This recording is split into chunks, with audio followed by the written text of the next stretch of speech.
Shake it, through your waist, you hypnotizing me on another level where I be. Take a ride, baby, just come in. Heartbreaker, say you want it. Say you wanna vibe tonight, baby. I'ma let you know just where I'll be. Slide through and make me want it.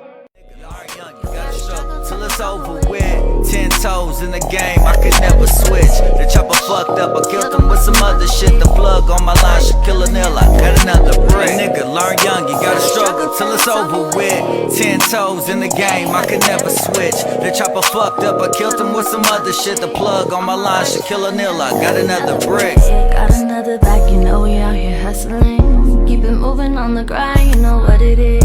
Here in Killer City, nothing is just giving in. Wouldn't want it any other way, we not new to this, no. We gon' get it in though, party all night, not a worry over here, ho. Get about my face though, all that fake love you showing. Give that shit to someone else, you know I ain't going for it, no. He said, baby, you know that I got you. All of the shit we done been through, let me keep riding by your side, not just for the night, no. Let me ease your mind, baby, this feels right. Yeah, yeah. A nigga learn young, you gotta struggle till it's over with. 10 toes in the game, I could never switch.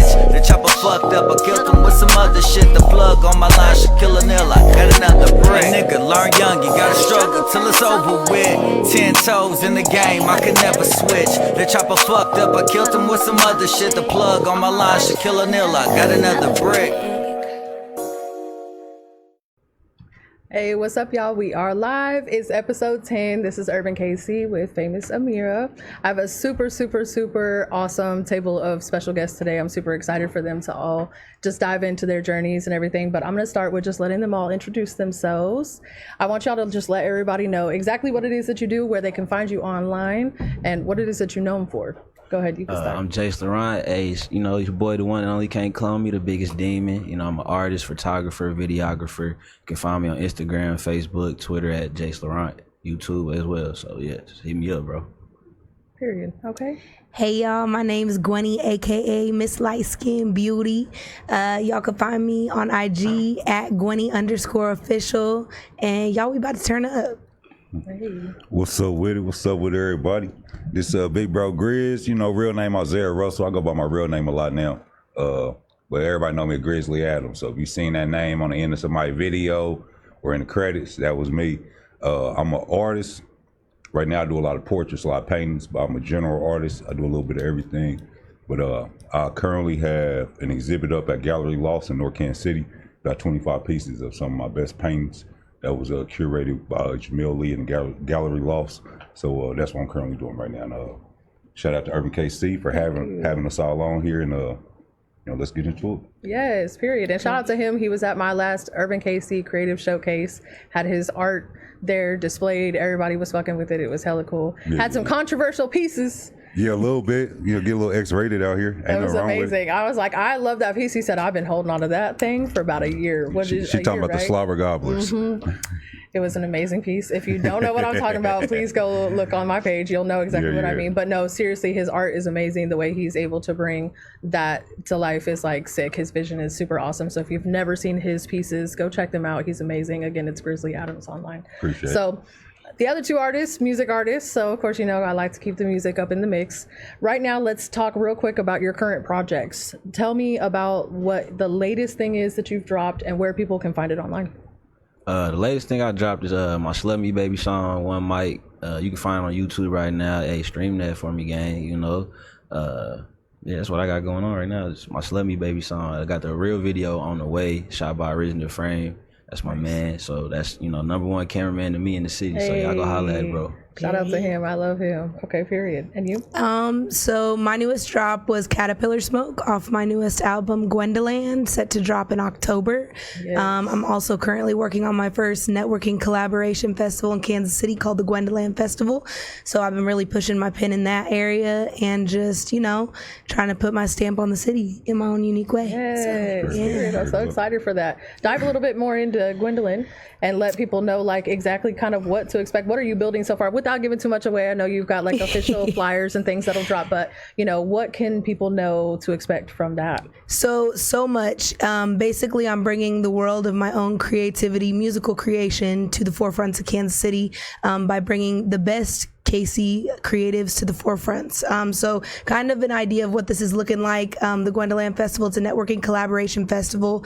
When I moved to the city a year ago, I kind of was trying to find my own place in this world, and I decided to make basically the Gwendoland Festival because I wanted to bring the best creatives to the forefronts of the city that may not usually be in the limelight. So this networking collaboration festival is going to include live performances from some of the dopest KC musicians that I know and love. Also, we're going to have live artist interviews by over 4 podcasts. Can't disclose too much, but super excited for who we got coming through. And then also we also have KC vendors.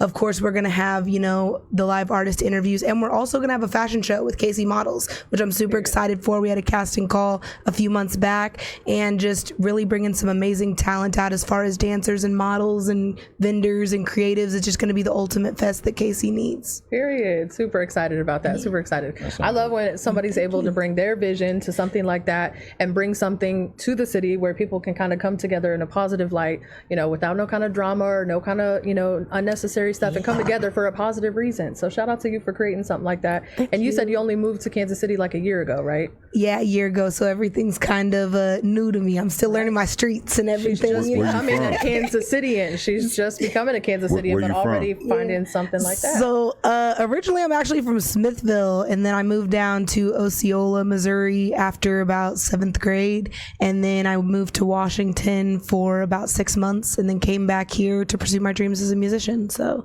it's kind of my life story in a nutshell. Yeah. Okay. Just been on the outskirts then. For sure. Yeah. Okay. Exciting. That was super exciting. I love that. Now, have either of you guys ever toured, or you even with your art? Have any of you ever toured like to other cities with your music or your art? I'll say what I do last year. I did something real dope last year. Y'all familiar with Smino from St. Louis? Yeah. He's dope. Smino's St. Louis artist. I'm gonna be honest. I'm not really a fan of him like I used to be perfectly honest, because I did this real dope piece. It was like a kind of like a collage type piece. Okay. And it took me a long time to finish because I started putting off to the side. So I do this dope piece. Me and my friend, we drive down to St. Louis. We gonna meet Smino. They having like I think it was like their first game for the soccer season. So they have like a free concert out there at the stadium. So I'm like, we're gonna run down on Smino. We're gonna give him this piece. We're gonna get some dope footage. We're gonna meet him. We're gonna get some behind the scenes stuff. And then we're gonna go all the way up. So we see him. Well, we waiting on him to come out. They trying to hide him on some special guest type stuff. So I'm looking around the crowd. Like I'm gonna see some chaos in the crowd or something. Someone gonna tell me he here. So I see a dude, he got like the Taliban thing wrapped up around his face, like his whole face covered. So I'm like, that gotta be Smino. So I just take off. I got the piece in my hand. I'm like, Smino. I'm a big old tall dude running at this dude. So his people kind of stopped me, but I turn around showing the piece. It's like a big old piece. So they stop, they look at it, but he don't even look at it. Like he just kind of like on some like. In his own zone. On some bullshit, if you ask me. But like everybody else is kind of like, wow. But they trying to get up on stage. So like I give it to the people. They're like, is all your contact info on it? I'm like, y'all got it all on the back, but like nothing ever happened from it. I never heard about it, never saw the piece. Right. Never heard any mention of it. And for me, I done drove all the way up to St. Louis, done did all this, and essentially, bro didn't even look at the, like, you know what I'm saying? You ain't even turn your head to look at it. I don't know what you on. Maybe I'm blowing up the spot. I don't know. It's a free concert outside, though, so it ain't that. You the top secret, you know what I'm saying? Right. And I ain't gonna lie, after, I didn't really feel some type of way because I felt like I accomplished what I wanted to do by getting it to him. Right. But my friend I was with, she wasn't having it. She was inboxing them, cussing them out and shit. Oh, no. You know what I'm saying? Yeah. Because we done did all this stuff and she know the story behind the piece. So it's kind of like you kind of played us small when really, you know what I'm saying? This some real, I don't know, like using the word fan, this some real supporter love. Right. This a supporter coming up, showing you some love. And for me, I'm cool on it now, like, you know what I'm saying? Right. And even in general, that's kind of what led me to start focusing more on Kansas City people. Right. Painting pictures of people from Kansas City, like KC Superman, people like Marcus Walker and stuff, because everybody's so quick to give attention and admire these people that's so far away from us.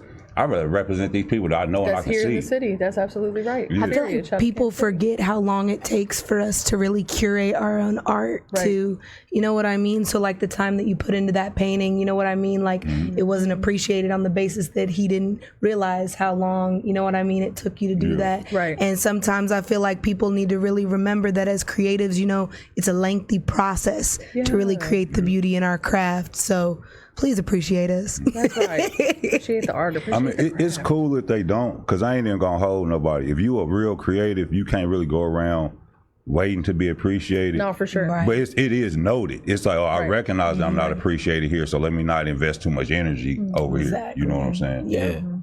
Yeah. And you just keep it pushing. Of course. But I mean, you did that shit. You went out there and you wanted to do something and you did it. I mean, at the end of the day, you went out there and you took the risk. And at the end of the day, all you can do in life is take the risk. What's going to happen at the very end of the day is a no, or someone's not going to look, period. But you got it in someone's head. You planted the seed. You did what you came there to do, and you accomplished your goal. So period. Shout out to you. Straight up. Shout out to everybody in the comments. We got Sophie Hayes in the comments. Her video is going to be my highlight video at 6 p.m. So shout out to her. Hey, Sophie. Love her. Love her craft. Love what she's doing. What up, bestie? That's Ape Gang B. Bestie in the comments. What's up, Ape everybody? Gang? What's up, Don Ape? In the comments.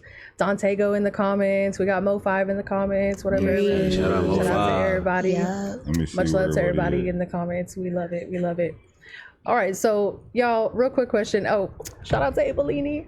Much love to you too. Appreciate you.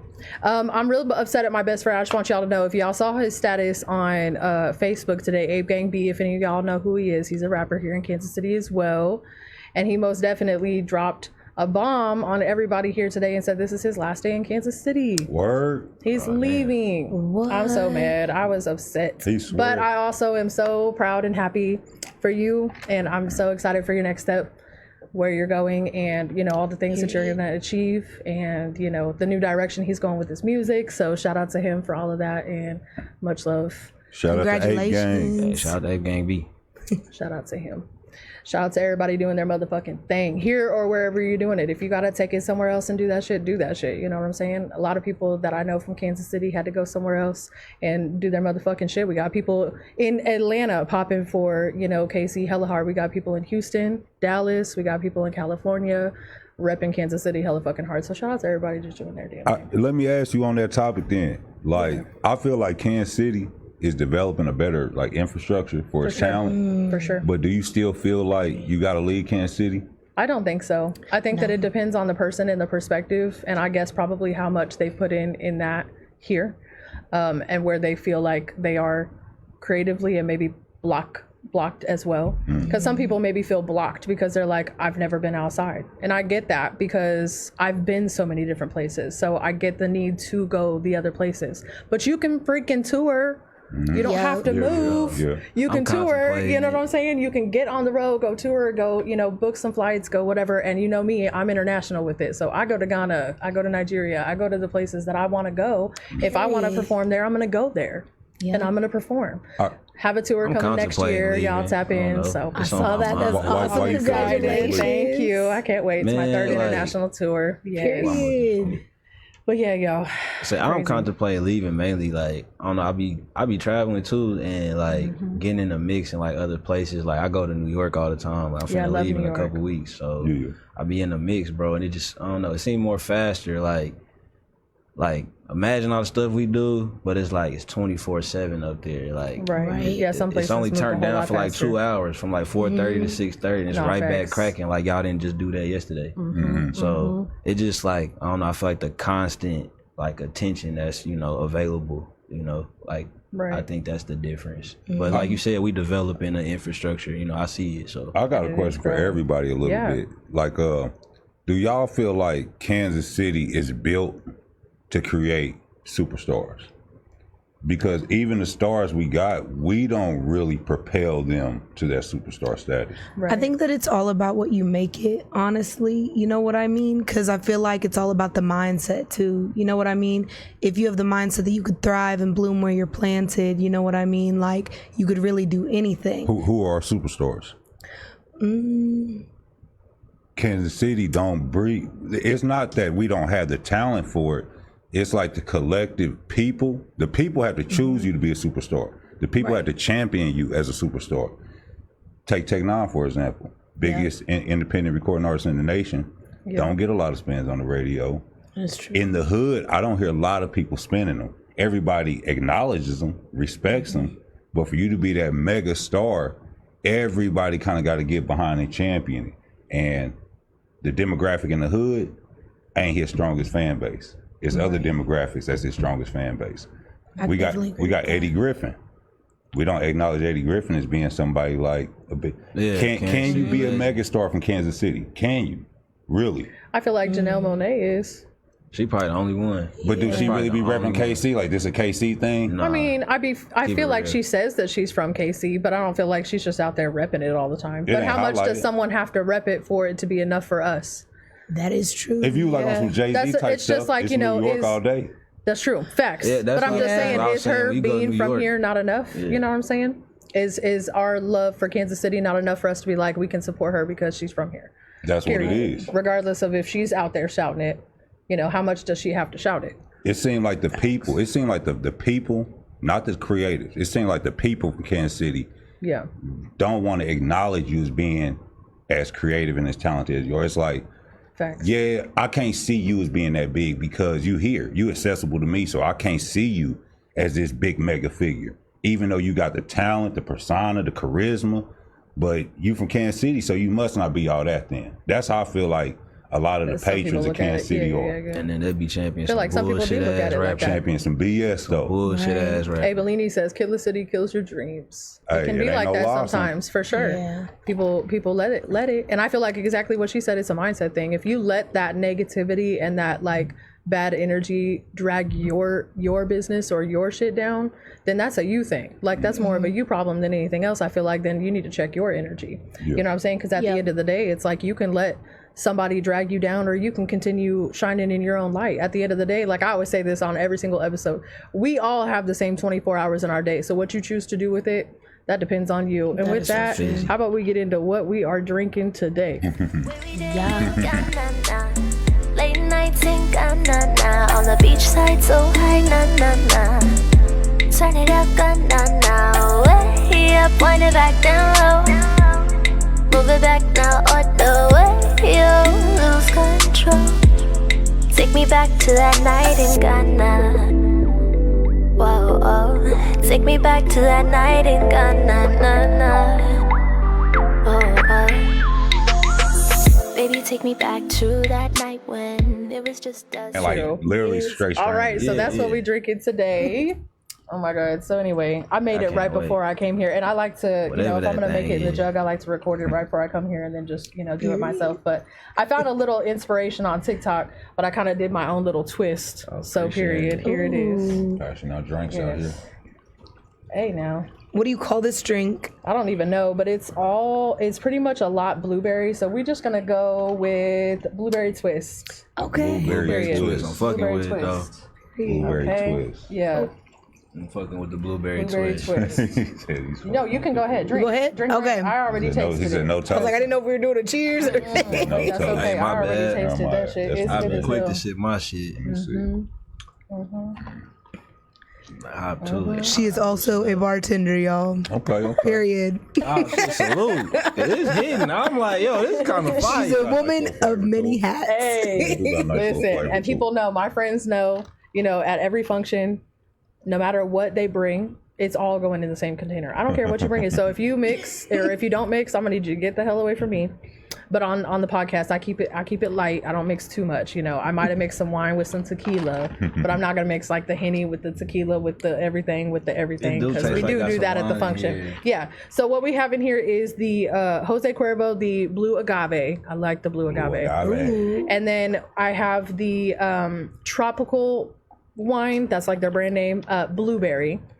And then we have the blueberry simply lemonade as well. So all of that in here, very nice. We got blueberry twist. So I gotta know, what's y'all's drink of choice?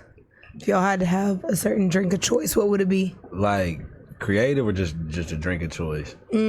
How about a drink of choice and what you would name it? Oh man, so right now we're creating our own drink right now. I've been feeling that black cherry mojito. I don't know why it's been my go-to lately, gang. Like So, mojito. That sounds I good don't as know. I fuck, called it actually. the Demon Mojito. I need Demon that. mojito. Okay, so that would be his drink. Yeah. Demon mojito. What about you? Oh my God. I need to think about it. You go ahead. I ain't gonna lie, I'm pretty basic. I always get a Long Island iced tea. Like whenever I go out, That was my go-to, gang. Yeah. I just got off two of that. them, 2 Long Islands, and I'm good for the Oh my night. God. I know what I'm really saying? I don't need like no a more. tequila I really don't. sunrise, but I would twist it up. I would Tequila do some- sunrise? Yeah, but I would. Okay. It'd be hella sweet, so I would probably do something different.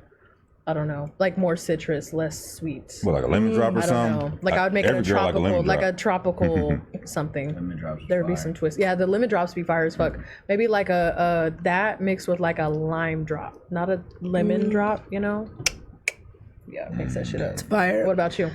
Okay, so I was over here like cooking low key. I was giving y'all What can I do? so I like something like fruity, Yes. and I love tequila. So what I'm gonna do is I'm gonna do like a tequila based drink Yes. with like pomegranate, guava, Yes. strawberry, banana, That sound and then I'm like gonna it. put a piece of dry ice in it and call it Caterpillar She said, Smoke. That's real period. exotic. That's real exotic. New song. Scream that shit. She said, "Go scream that shit." Caterpillar Smoke. She just dropped it. Period. Okay, that was a good promo. Better trademark I like that that. one. I like that. I like that. Yes, you can. Of course. Yeah, Damn, you he killed dropped that that shit shit. quick, bro. I'm a drinker, bro. He dropped that shit. I am too, but I gotta remember I'm on a Shit, I got 2-hour a full. show. I got a full glass. I know. Hold on. I'm loosening up. See, I was acting all casual, pinky up, but now that I know, I'm here to pod, man. We here On to to the next pod. question. Where do you find inspiration for your art?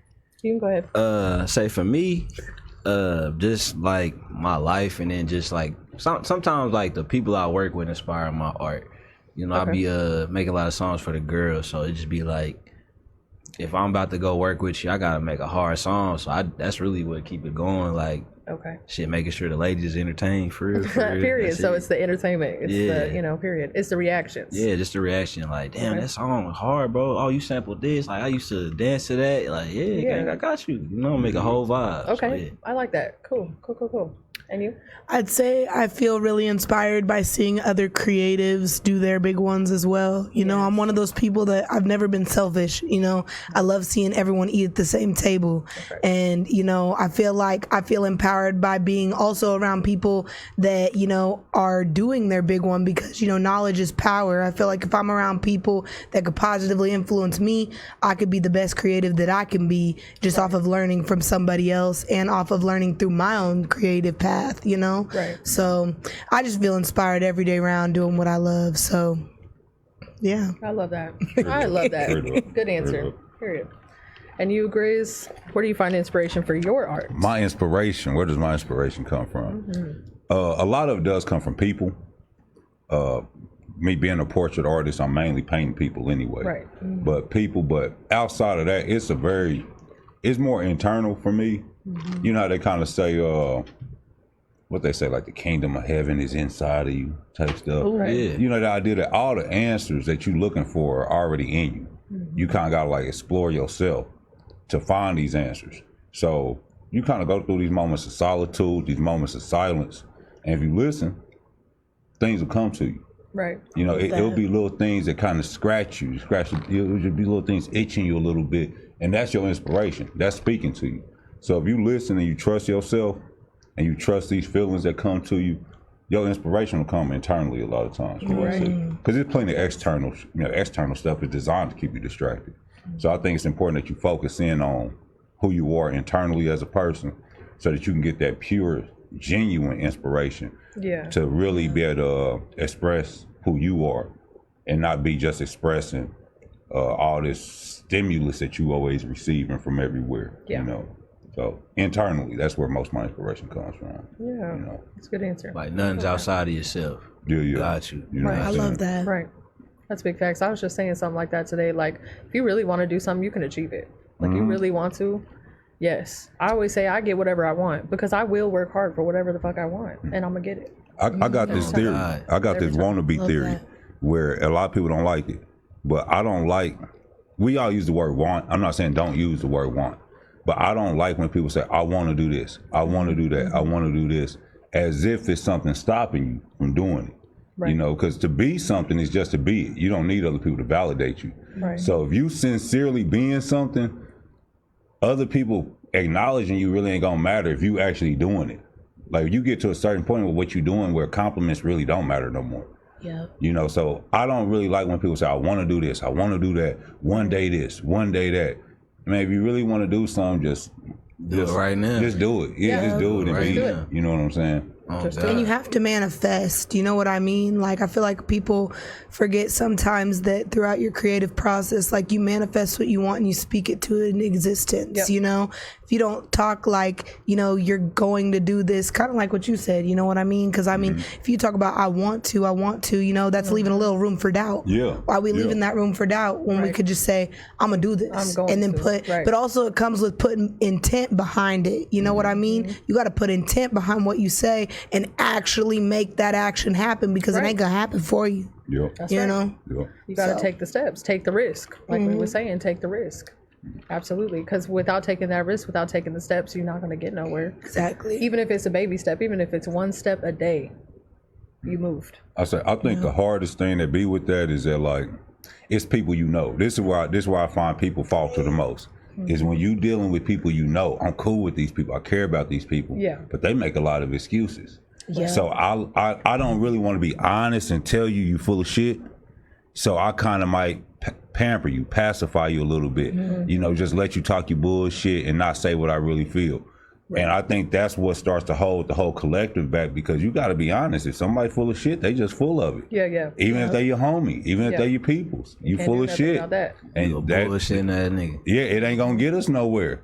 You know what I'm saying? But if I can trust that I can call you out from my heart, like, you full of shit, you need to check this, and you can accept that, receive it, and now we can start making something happen. Now we can progress. Right. But if I call you out and you really on bullshit and you can't be called out on your bullshit, you kind of got to get away from me, because now what you want me to accept your bullshit is that's all you got to offer?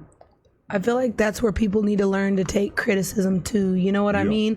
Because I feel like don't know how. They don't know how. And then when it comes to like bettering yourself, how are you going to better yourself if you don't know how to?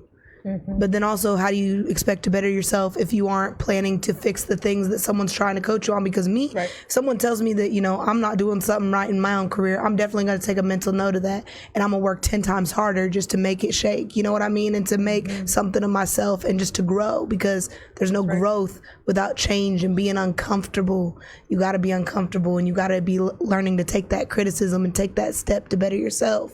Now, some people just be bullshitting. Let's be for real. big Some people just be bullshitting. That's what I'm saying. Is it a hobby or a career? You know what I'm Is it a saying? hobby? Is it a Exactly. hobby or a career? Exactly. And with that, my next question, what was the moment you realized that this is actually your career? Probably when I was a little kid, for real. I ain't gonna lie. I used to, like, I was raised by my grandparents in Wyandotte, so I used to spend summers over there. I'll download Fruity Loops and Serato on my granddad's computer, and he always removed that shit. Of course. But I just never stopped. So I always was making music since I was a kid. I used to play the drums in high school. I had a whole drum set. Bought my own gear as soon as I graduated when I was 18. So I knew from jump. Like, I was always doing this. I was on YouTube at like 15 making jerk videos, That's what's up. dancing videos. Like, yeah, bro, it's been me the whole time. Okay. So you always wanted to do music. Yeah, you knew. always. Period. And I'd say honestly when I was a kid, but it didn't spark until after high school for me. Okay. In high school, you know, I was doing cheerleading, and I was also, you know, I was traveling for that. And then also I was doing public speaking a lot. Still also in the music field, but then whenever I got out of high school, I kind of went through many different careers. Like, I used to, this is crazy, and y'all gonna think I'm crazy. I used to build nitro boats for Bass Pro. really? I was an electrical wire for Nitro Bass Pro. I used to do welding and auto body, every time and you people tell don't be the story, believing me, and I'm like, hey, So, like, you know, women can do weird shit too, like man shit. So, and it's crazy because, like, I would be doing that, and then I'd be going to work at the dispo at night. So, like, a stoned boat builder, you know, you gotta love her shit. But, you know, then after I came back from Washington, a lot of things in my life really signaled to music. And, you know, my ex is a producer. producer. Shout out him. You know, his name is Day. He's from California. He's actually out there right now working with 808 Mafia. Nice. And shout out him because, you know, he really got me back into the music game along with my best friend. They really encouraged me. They were like, you know, you're really good at this. And it was at a time where I didn't really know where my path lied. You know, you get out of high school and you think like, man, you either going to college or you just don't know what the hell you doing. Right. And I fell in that, you know, I fell in that gray line. And so whenever it really signaled to me for music, I was like, you know, he ended up staying in California, so I kind of was back here, and I was like, you know what? I want to pursue my dreams as a musician. And I was living in a small town at the time, and I was like, I knew I had to go to where, you know, it was popping, where I could really grow with like-minded creatives. Yeah. And, you know, I ended up moving to Kansas City in less than 2 weeks and just kind of pursued my career up here, and I've been gassed to the break since. And it's just like, you know, sometimes things fall in your path to lead you to where you need to be today. Yeah. And I feel like I was led here to do music and really pursue it to its fullest. So that's like with every opportunity, I take it really serious, you know, and that's why I find beauty in other creatives, because it's like, you know, I've learned so much, you know, shout out my dog Jeice, you know what I mean? Like, we've been like-minded creatives for a minute, and it's like I've learned a lot from him. I've learned a lot from, you know, a lot of different people in this city that have really molded me to be who I am today. So that's kind of everybody. Yeah, appreciate that, Gwenny. Got a lot of talent, I'm telling y'all. I love that so much. I love that. I love when people can pull inspiration from the other creatives, because it's a lot of hate and a lot of, like, you know, competition out here, or people think that there's competition out here, but really it's like the only competition is yourself. You know what I'm saying? If people would just get on that mindset, I tell myself that every day, like, the only competition I have is who I was yesterday. You know, I'm just trying to be a better version of myself today than who I was yesterday. Yeah, these niggas not fucking with me. I'm only fucking with me. Period. Tell them. That's it. Tell the only person that's my comp is me when I wake up in the mirror. That's right. That's fighting myself to record. That's right. Keep creating content, you know, because keeping the motivation, you know, to keep the going. motivation there to keep going. Yeah, I feel that. I feel that so heavy, for sure. Absolutely. Okay. And with that, how do y'all deal with mental health as an artist? Shit. My mental health crazy. I ain't even gonna fake. How do you deal with that? How do you deal with the bumps and the low moments, you know, being an artist, and how do you keep going? Well, shout out to my wife, she here, so really she kind of take like the brunt of all that. Like, I be wilding sometimes, so my mental health be all over the place. So really it's my relationship kind of like filters that out, you know, conversations, guidance, you know, consequences, boundaries, you know, just readjusting everything. That's really how I deal with it. You know, my girl is my go-to. Yeah, so. And your safe place, that sounds like. Yeah, for that's sure. What's up. For sure. Shout out to the wifey. I love hearing stuff like that. Shout out to everybody in the comments. We got Trina. Shout out Gwenny. What up, Six, the director. Shout out to you and Seven. They married. Shout out they to the married chat. Now. Shout out to everybody. Boy Six. Yup. Shout out to Trey Nelson. I see you up there. Abelini still in the comments. Yeah, that's crazy. And how do you deal with mental health as an artist? Wow. That's such a loaded question, because I'm not gonna lie, you know, sometimes, you know, mental health be a crazy storm, y'all, especially in our own creative process. And, you know, I just kind of learned to like work through it, you know, and gain love throughout the experience, because I'm not gonna lie, as a artist, you know, especially right now, you know, creating my album, creating this festival, I'm not gonna lie, y'all, I've lost myself a little bit. And I've still remained driven, still remain, you know, but I think that ultimately throughout this process, it's taught me one thing, that I'm stronger than I once believed. You know, sometimes with mental health, you just got to kind of need to learn to navigate through the storm and just really grow it within your craft. Because I started this for a reason, but I think that sometimes, like, I don't know, my biggest thing as an artist is, you know, also as like a person, I've always like kind of been, I wouldn't say like a people pleaser, but I definitely, you know, I value people's opinion. Right. Sometimes too much. You know, instead of like taking that as a chip on the shoulder. And I think in that manner, you know, I got to learn to kind of, you know, remember that sometimes, you know, you just kind of got to learn from the experience, I guess. You know what I mean? And just really like not take things so to heart, because I'm an emotional being. I'm a female, you know, whatever. But but at the end of the day, you know, mental health is something that I think as creatives, we all kind of got to, you know, lean on each other with, trust in those people that trust in your craft and really, speak your truth to people. Sometimes music and creativity and art, you know what I mean? It can be a dark space, because a lot of our heart and soul is poured into our craft. So sometimes you just gotta find like the beauty in that and, find a way to navigate through it and just don't get lost within what you love. Yeah. So, yeah. Yeah. Yeah. Straight up, Hell yeah. straight up. And yourself? See, mental health. How you do with mental health? Heavy. That's a lot. I ain't gonna lie, that's a lot to unpack on that mental health. That's like, yikes, the whole brain. We gonna talk about the whole brain up in here. Shit, you know what? This is what I'll say. I think to be a little mental is to be a little normal. If I see a person who's too comfortable, too normal in this crazy world, something's off with that. No, right, something wrong. You know what I'm saying? You faking. Yeah. Faking. Oh, so God. I say lean into it a little bit. Accept the fact that I'm ticking time bomb a little bit because it's normal. This world is designed to have you off a little bit, so you only responding naturally. Right. But in terms of how to handle your mental health, like I say, lean into it because it's so much truth in that. Like when you have these feelings of confusion, frustration, or depression, it's so much happening internally that you have to express it. That's the only way you can find any value in it. If you ain't expressing yourself, it's when you're in your most emotional and mental moments. Yeah. You just going through it for nothing then.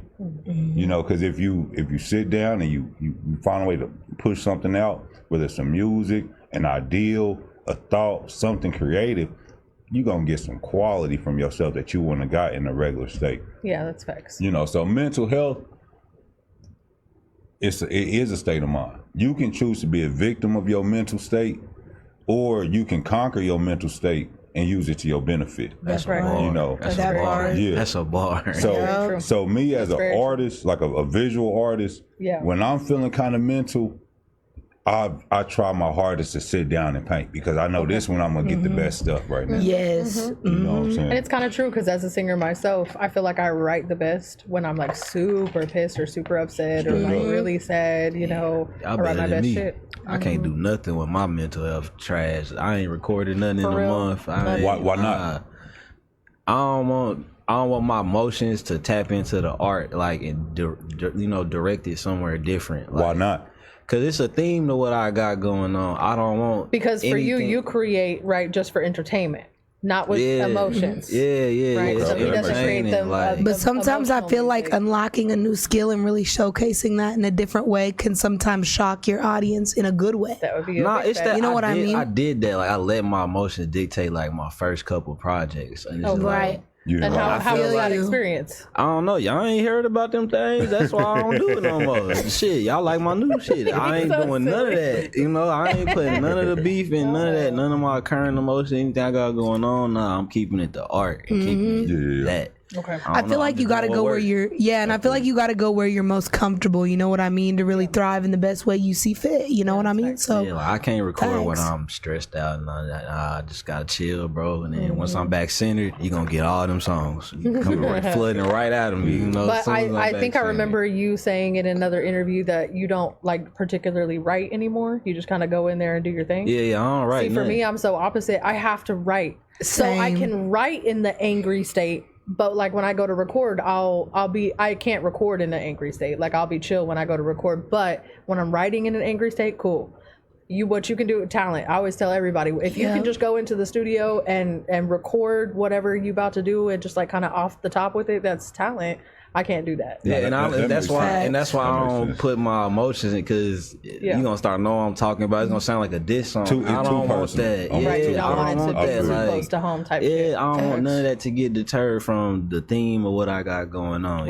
Like that's why I don't do that for me. That really do make sense. That makes sense. I feel like me personally, like I have to write. You know what I mean? Like I'm just but I always have admired people that can freestyle. Yeah. Because I want to be able to do that. I want a little cool little beat.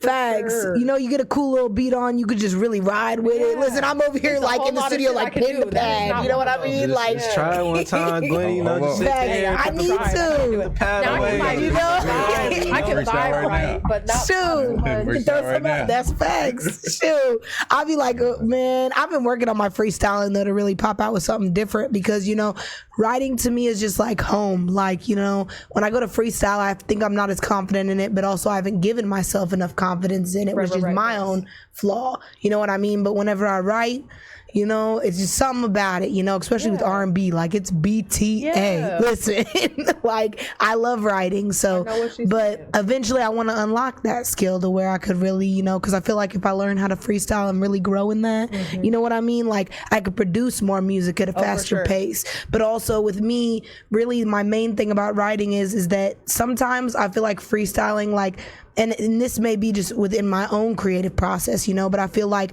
I have more meaning behind my songs when I write them because I want people to feel me. Right. You know what I mean? I haven't unlocked that skill where freestyling, I could really make people feel me. You know, everyone has their own different art forms. And I feel like me, when I write, you know, I could touch someone's heart differently than if I'm just, you know, talking, you know? So that's me. So. Definitely. Yeah. And when you're making music like that, you know, emotional type music, I feel like you're more connected to the pen in that way. I don't know. I'm the same way. I have to write. I've got to feel the beat. I was just telling somebody the other day, I got to marinate in it. Yep. Send me the beat and let me marinate Love in that. bitch. I want to marinate in that bitch for like a week. I And love then it. I'm going to know exactly what the fuck I want to say, you know? And then I just sit down, I write it, and when I go to the studio, I'm good to go. But I cannot walk into the studio and just fucking record. I do that all the time. Snaps. Like, shout out to OK Cashy. That's one of the homies. Like, I did a verse for him. Like, Period. Shout out Cash. not too long ago. I just popped up at the studio, helping Just somebody did that else shit. record. And he was like, "Hey, bro, I got a beat." I laid the whole verse down in 30 minutes with ad libs, all that shit. Who do you work with most, producer-wise and studio-wise here in Kansas City? Producer? That's me. Shit. Okay, you I'm produce your own stuff? Yeah, all my stuff is by good. me. Yeah. Nice. It's really just been me. I've been on the solo journey for a long time. I just now started reaching out to everybody for real Okay. this year. Like Scott, like Sleazy World Scott, she my first like actual Kansas City artist feature I ever Nice. had. Okay. Like, She cool. I that's what I want to do. Like I'm trying to, you know, reach out. You know, Do you grab record folks. yourself as well? Like I have your record. own I have setup? everything. Okay, cool. At, I record at my own crib, stuff as well. yeah. Love I that. got a if you know your hardware, I got some real shit. So I got a UA 6176 preamp. Okay. So that's what keep all my vocals crispy and clean. That's the the big preamp, you know, the big $5,000 one. Very nice. You know, Michael Jackson made Thriller on that. Stevie Wonder recorded on that. Tell know. him. Straight up. He did his legends- research, y'all. legends- Period. Legends put their vocals through Say this that through shit. this Yes. preamplifier. Oh, you so need more. Why you didn't ask? yeah. I'm my Got bad. you. Don't even worry about it. I'm Man, we going toe for toe. I'm When on the two. cup- Hey, I'm drinking on the floor, gang. I'm ready. I told you. It's good. It's been a long month. So shit, I'm ready to drink. Shoot. So, I'm with it. Yeah, I have the same equipment every studio has, so that's why you probably hear my music. It kind of sounds a little bit more cleaner, more Yeah. professional, more like That's bigger cool, though. sounding. So Good for you. So for me, shout out, we got one score. Code Red Productions Scorpio. out of Kansas. Hey. Man, Scorpio been my dog. We actually, so I also got to give a special shout out before I start talking about Scorp too heavy. So I got to give a shout out to Cash Cam. That was actually one of the first people that I worked with, and he really introduced me to the music scene up here. So I want to show some love to him real quick. You know, it's crazy because when you mentioned Cashy, like Cashy, I actually started out with Cashy too. You know what I mean? And he really helped me out a lot. You know what I mean? Learning the music scene. He did my first music video. That was super dope, and like, you know, introduced me to a lot of amazing creatives up here. So shout out him. now he doing his thing right. He do, you know, the Strawberry Milkshake, his new He one of his getting new busy. songs. He's getting busy. Yep, he's getting to it. And you know, shout out, we got one Scorp. Man, y'all, I've worked with a lot of producers and engineers in my time of doing music. Scorp he's my dog. You know what I mean? When you find that producer that you just click with, that you click with, for you know sure. what I mean? That you can go in the studio. Like, this is the thing is like I go in the studio and like Scorp could literally pull it out of my brain. Love that. The idea, you know what I mean? That's why we click so well. And actually the basis of my album, like 90% of it was done by Scorp, you know, engineering or production. So it's just crazy because when you find that producer that you click with, hold them tight, y'all. And I'm gonna tell you, you know, as a creative, I find a lot of beauty in his music, but also he has really helped me mold into the artist I am today. So shout out Squirt. Shout out to him. Shout out Squirt. I say, speaking of engineers and producers, shout out to Jazz at 64111. Oh, love Jazz. You can't talk about producers without Jazz, talking about period. Jazz a little bit. You know what I mean? Yeah, shout out to Jazz. Yeah.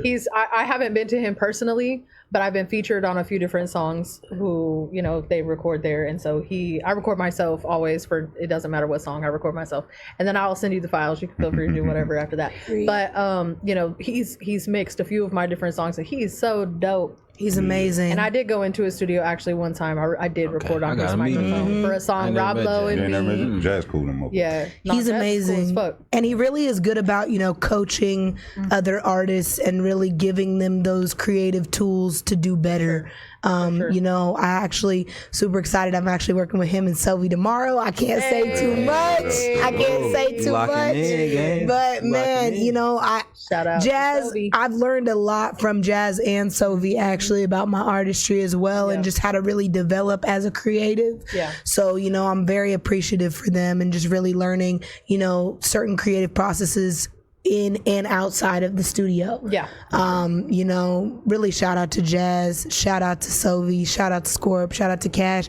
Also shout out to Phantom Pesos. He's really helped shape me, you know, as an artist through his artist development course. Yes. And Turf Smurf, gotta love him, you know. Shout out to Marcus. Just a few people, you know, a few shout outs real quick. Hey, I love it. While we're on the theme of shout outs, go ahead and keep it going. Who else deserves a shout out? Because one of my questions was, who is someone behind the scenes who deserves a huge shout out? So she's just going, she's just listing. Do you have anybody else who's behind the scenes you want to add on to that? Oh man, I have so many people. So ahead, shout out DT dancers. My girls Akira and Jemiah there with me every single thing at that one. Oh my goodness. I wish y'all could see really what they do behind the scenes because listen, these girls, they not only come up with creative choreography for every single one of my songs, but you know, they come in every day and they want to work hard. We work every single Wednesday perfecting our crafts as a unit, you know, so when we come to y'all with the show, we're coming prepared, we're coming poised, and we're coming professional. You know, so shout out them. Shout out Perry T Management. Perry T. Love Perry. So Perry's actually one of my new assistants. She's been doing great, really helping me shape the Gwendoland Festival. Shout out Bump Jonas and Glib Entertainment. Really amazing dudes, Eric Perry and, you know, Bump. They have really shaped me into the artist I am today.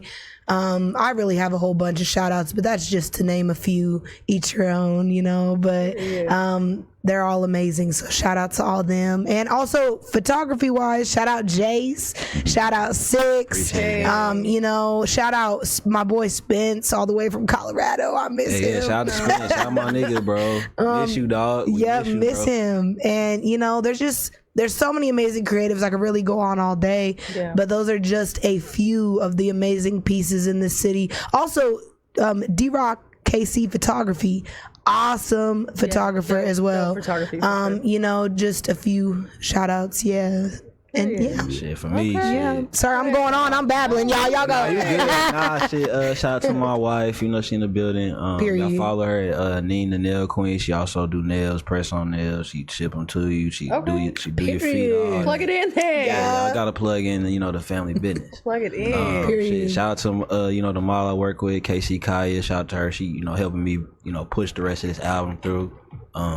Shit, shout out to me for keeping this going. Shit, shout out to you for having me on the pod. And shout out to everybody here, for real. Shit, shout out, like I said, my cameraman, Originative Frame. Y'all go holler at bro. Love Frame. That's my man, bro. Man, Love 100 him. grand. He's so fucking dope. Shout out to, you know, everybody supporting me with my my tape called Love Laurant 2. So shout out to my man from Harlem, your girl Faye Artist, my boy Fame. Shit, bro. Shout out to the camp, my boy AP, 900 Bill.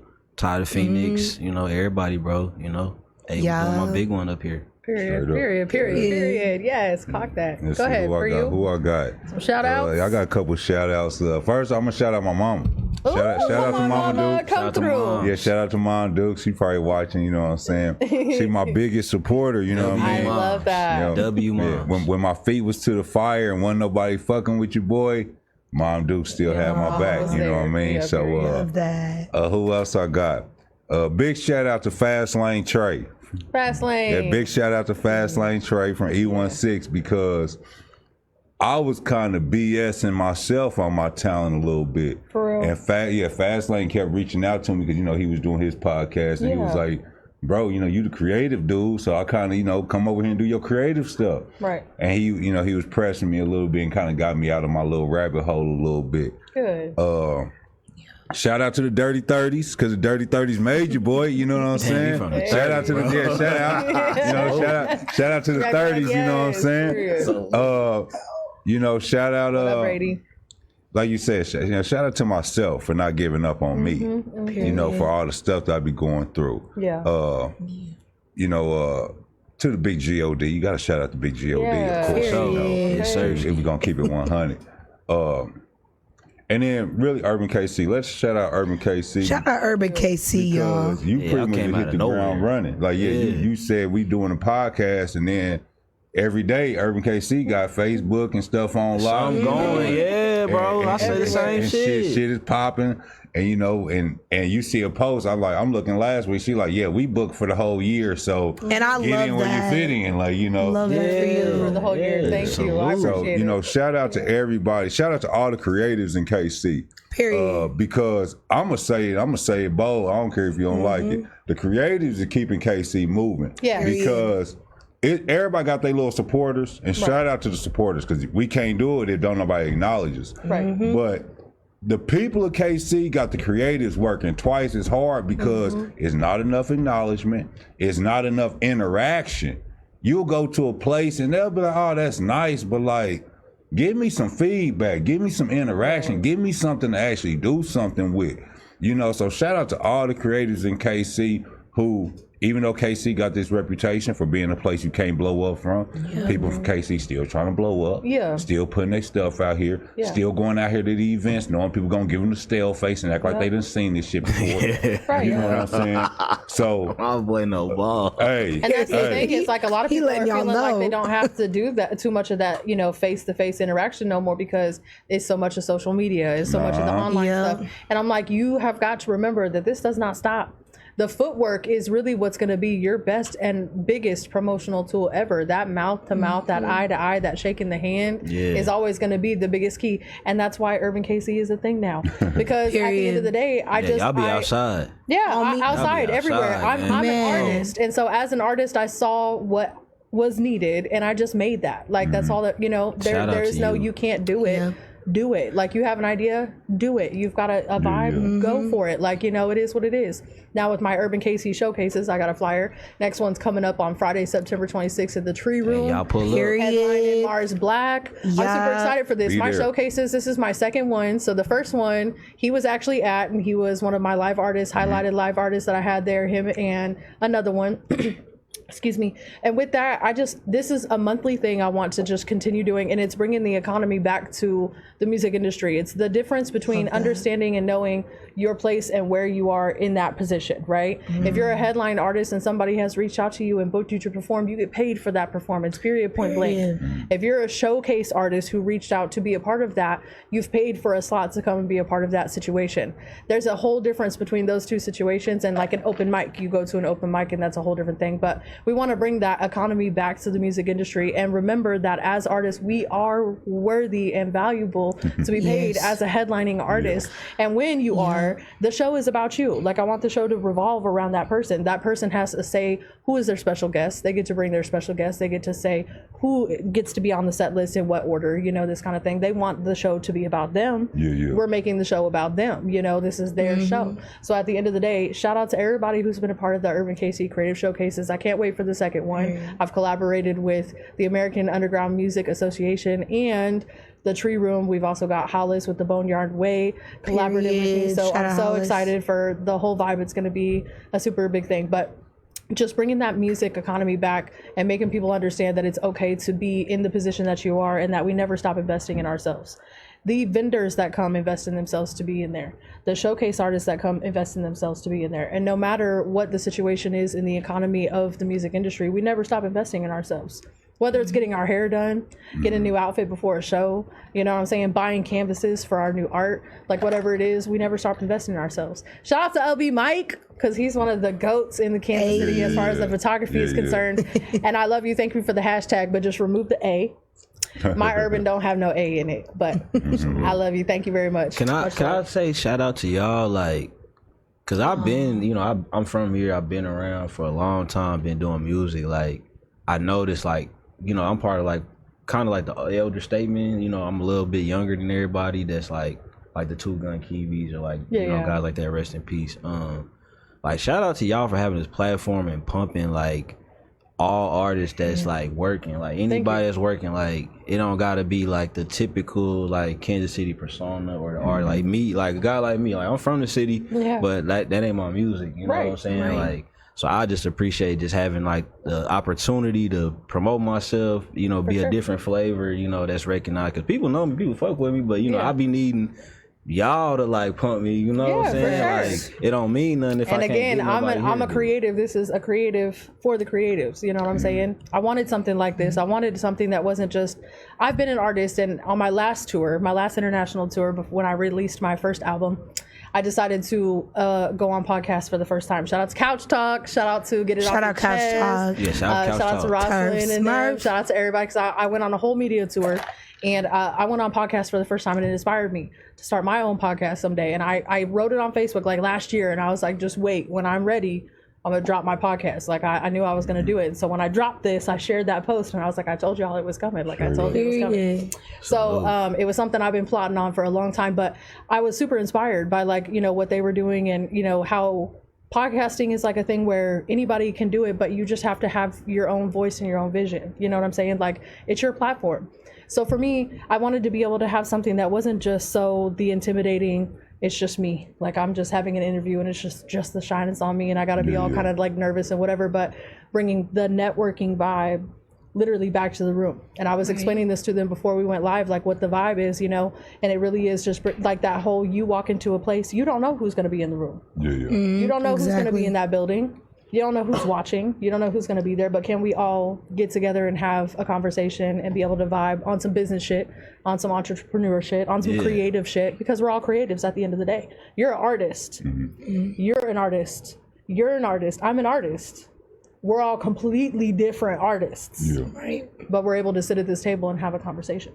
And see, that's where I feel like, you know, something that I've really realized here lately in the creative scene is that some people don't exactly know how to switch that artist hat to the business hat. Correct. That's you know tough. What I mean? It's a very different type of feel. And you know, that's another reason why I created the Gwendoland Festival, was because people need to know, you know, how you walk, how you talk, how you move as a creative matters, because you could be in a room full of professionals with 10 other different creatives that are somewhat similar or somewhat different to you. That's right. But how are you going to stand out to those people? Ooh, how are you going to be the one that they notice out of all those other competitors in the room? By having that poise, by having that professionalism, by moving as an example, you know what I mean? Being coachable, how you carry yourself, you know, there's so many different things. And, you know, I feel like, I'm not going to say that, you know, a lot of creatives don't try to be that way. I feel like it's more so that they don't know where to start. I feel like it's that, you know, because there's not a lot of networking events here that really, you know, I mean, a lot of them promote growth and want you to showcase your talent, but you also got to be able to grow and be given those tools to, you know, this is how you up yourself in your game right now. This is what you need. The artist got to realize the talent ain't enough, though, too. Exactly. Because this music industry is like 80% business. You know, I think a lot of it, too, is like also how you move outside of your creation. You know what I mean? Because you could be the most upstanding artist, but, you know, as a professional, you know, as an individual, how are you viewed? You know what I mean? I see a lot of people on the internet, you know what I mean, portraying themselves in a really ugly way.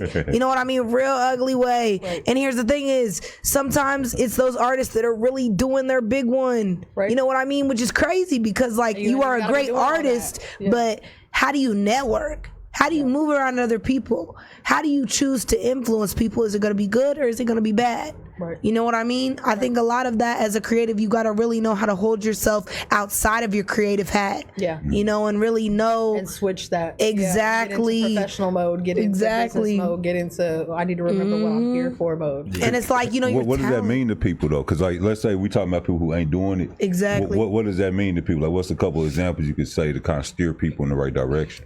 I think like, I'm trying to think of some different examples. Like, you know, for instance, like, you know, people being really nasty on the internet, but being, you know, the nicest people in person.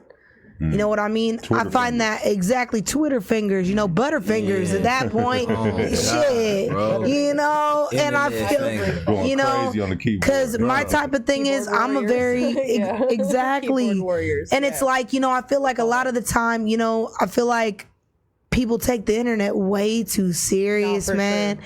You know what I That mean? shit not real, It's bro. not. It's not real, right? It's not. That shit not People real, only bro. post the best of the best, you know what I'm saying? Yeah. And then Yeah. people have, you know, like I was just telling people, I've got different profiles.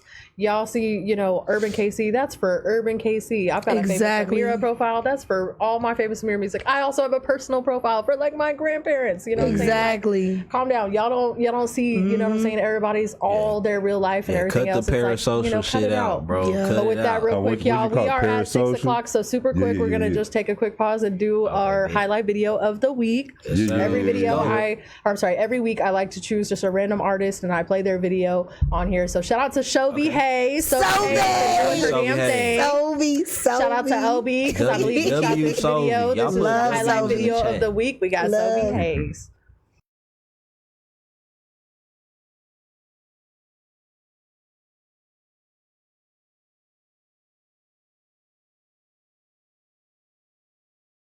That verse made it, you know it's a hit.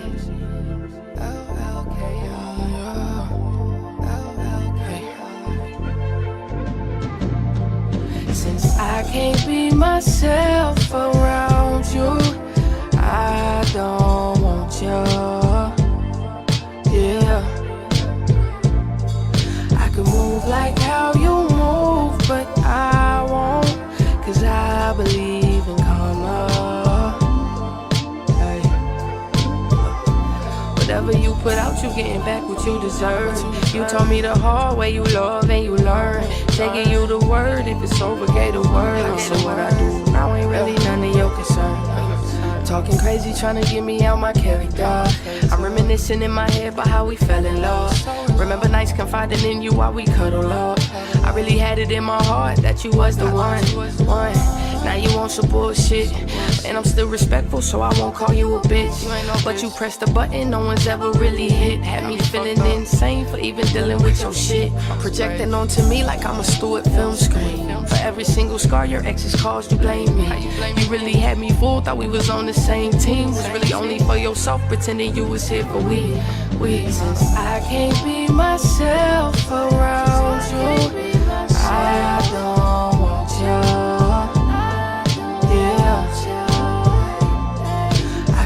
Like how you move, but I won't, 'cause I believe in karma. Whatever you put out, you getting back what you deserve. You told me the hard way, you love and you learn. Taking you the word, if it's over, gave the word. So what I do now ain't really none of your concern. Drunk text, was finna send a drunk text. Almost couldn't help it, I was thinking about the sex. Can't lie, I be getting angry, thinking about who got you next. But that feeling never lasts, always be your greatest flex. And you know it, your auntie, granny, pops, and your moms think I'm the dopest. Got all these bad hoes on my line, but I can't focus. Wonder if the third time could be charmed. Or the notion that I remember how you handled my heart, she seemed hopeless. Scars from where you tore me apart, you left me broken. If I say that I could trust you again, I was just joking. I be going back and forth with my thoughts when I look at you. You say sorry and I let down my guard, now I look a fool. So I can't be myself around you, I don't want you. Yeah, I could move like how you move, but I won't, 'cause I believe in karma. Whatever you put out, you getting back what you deserve. You told me the hard way you love and you learn. They give you the word if it's over, gave the word. So what I do now ain't really none of your concern.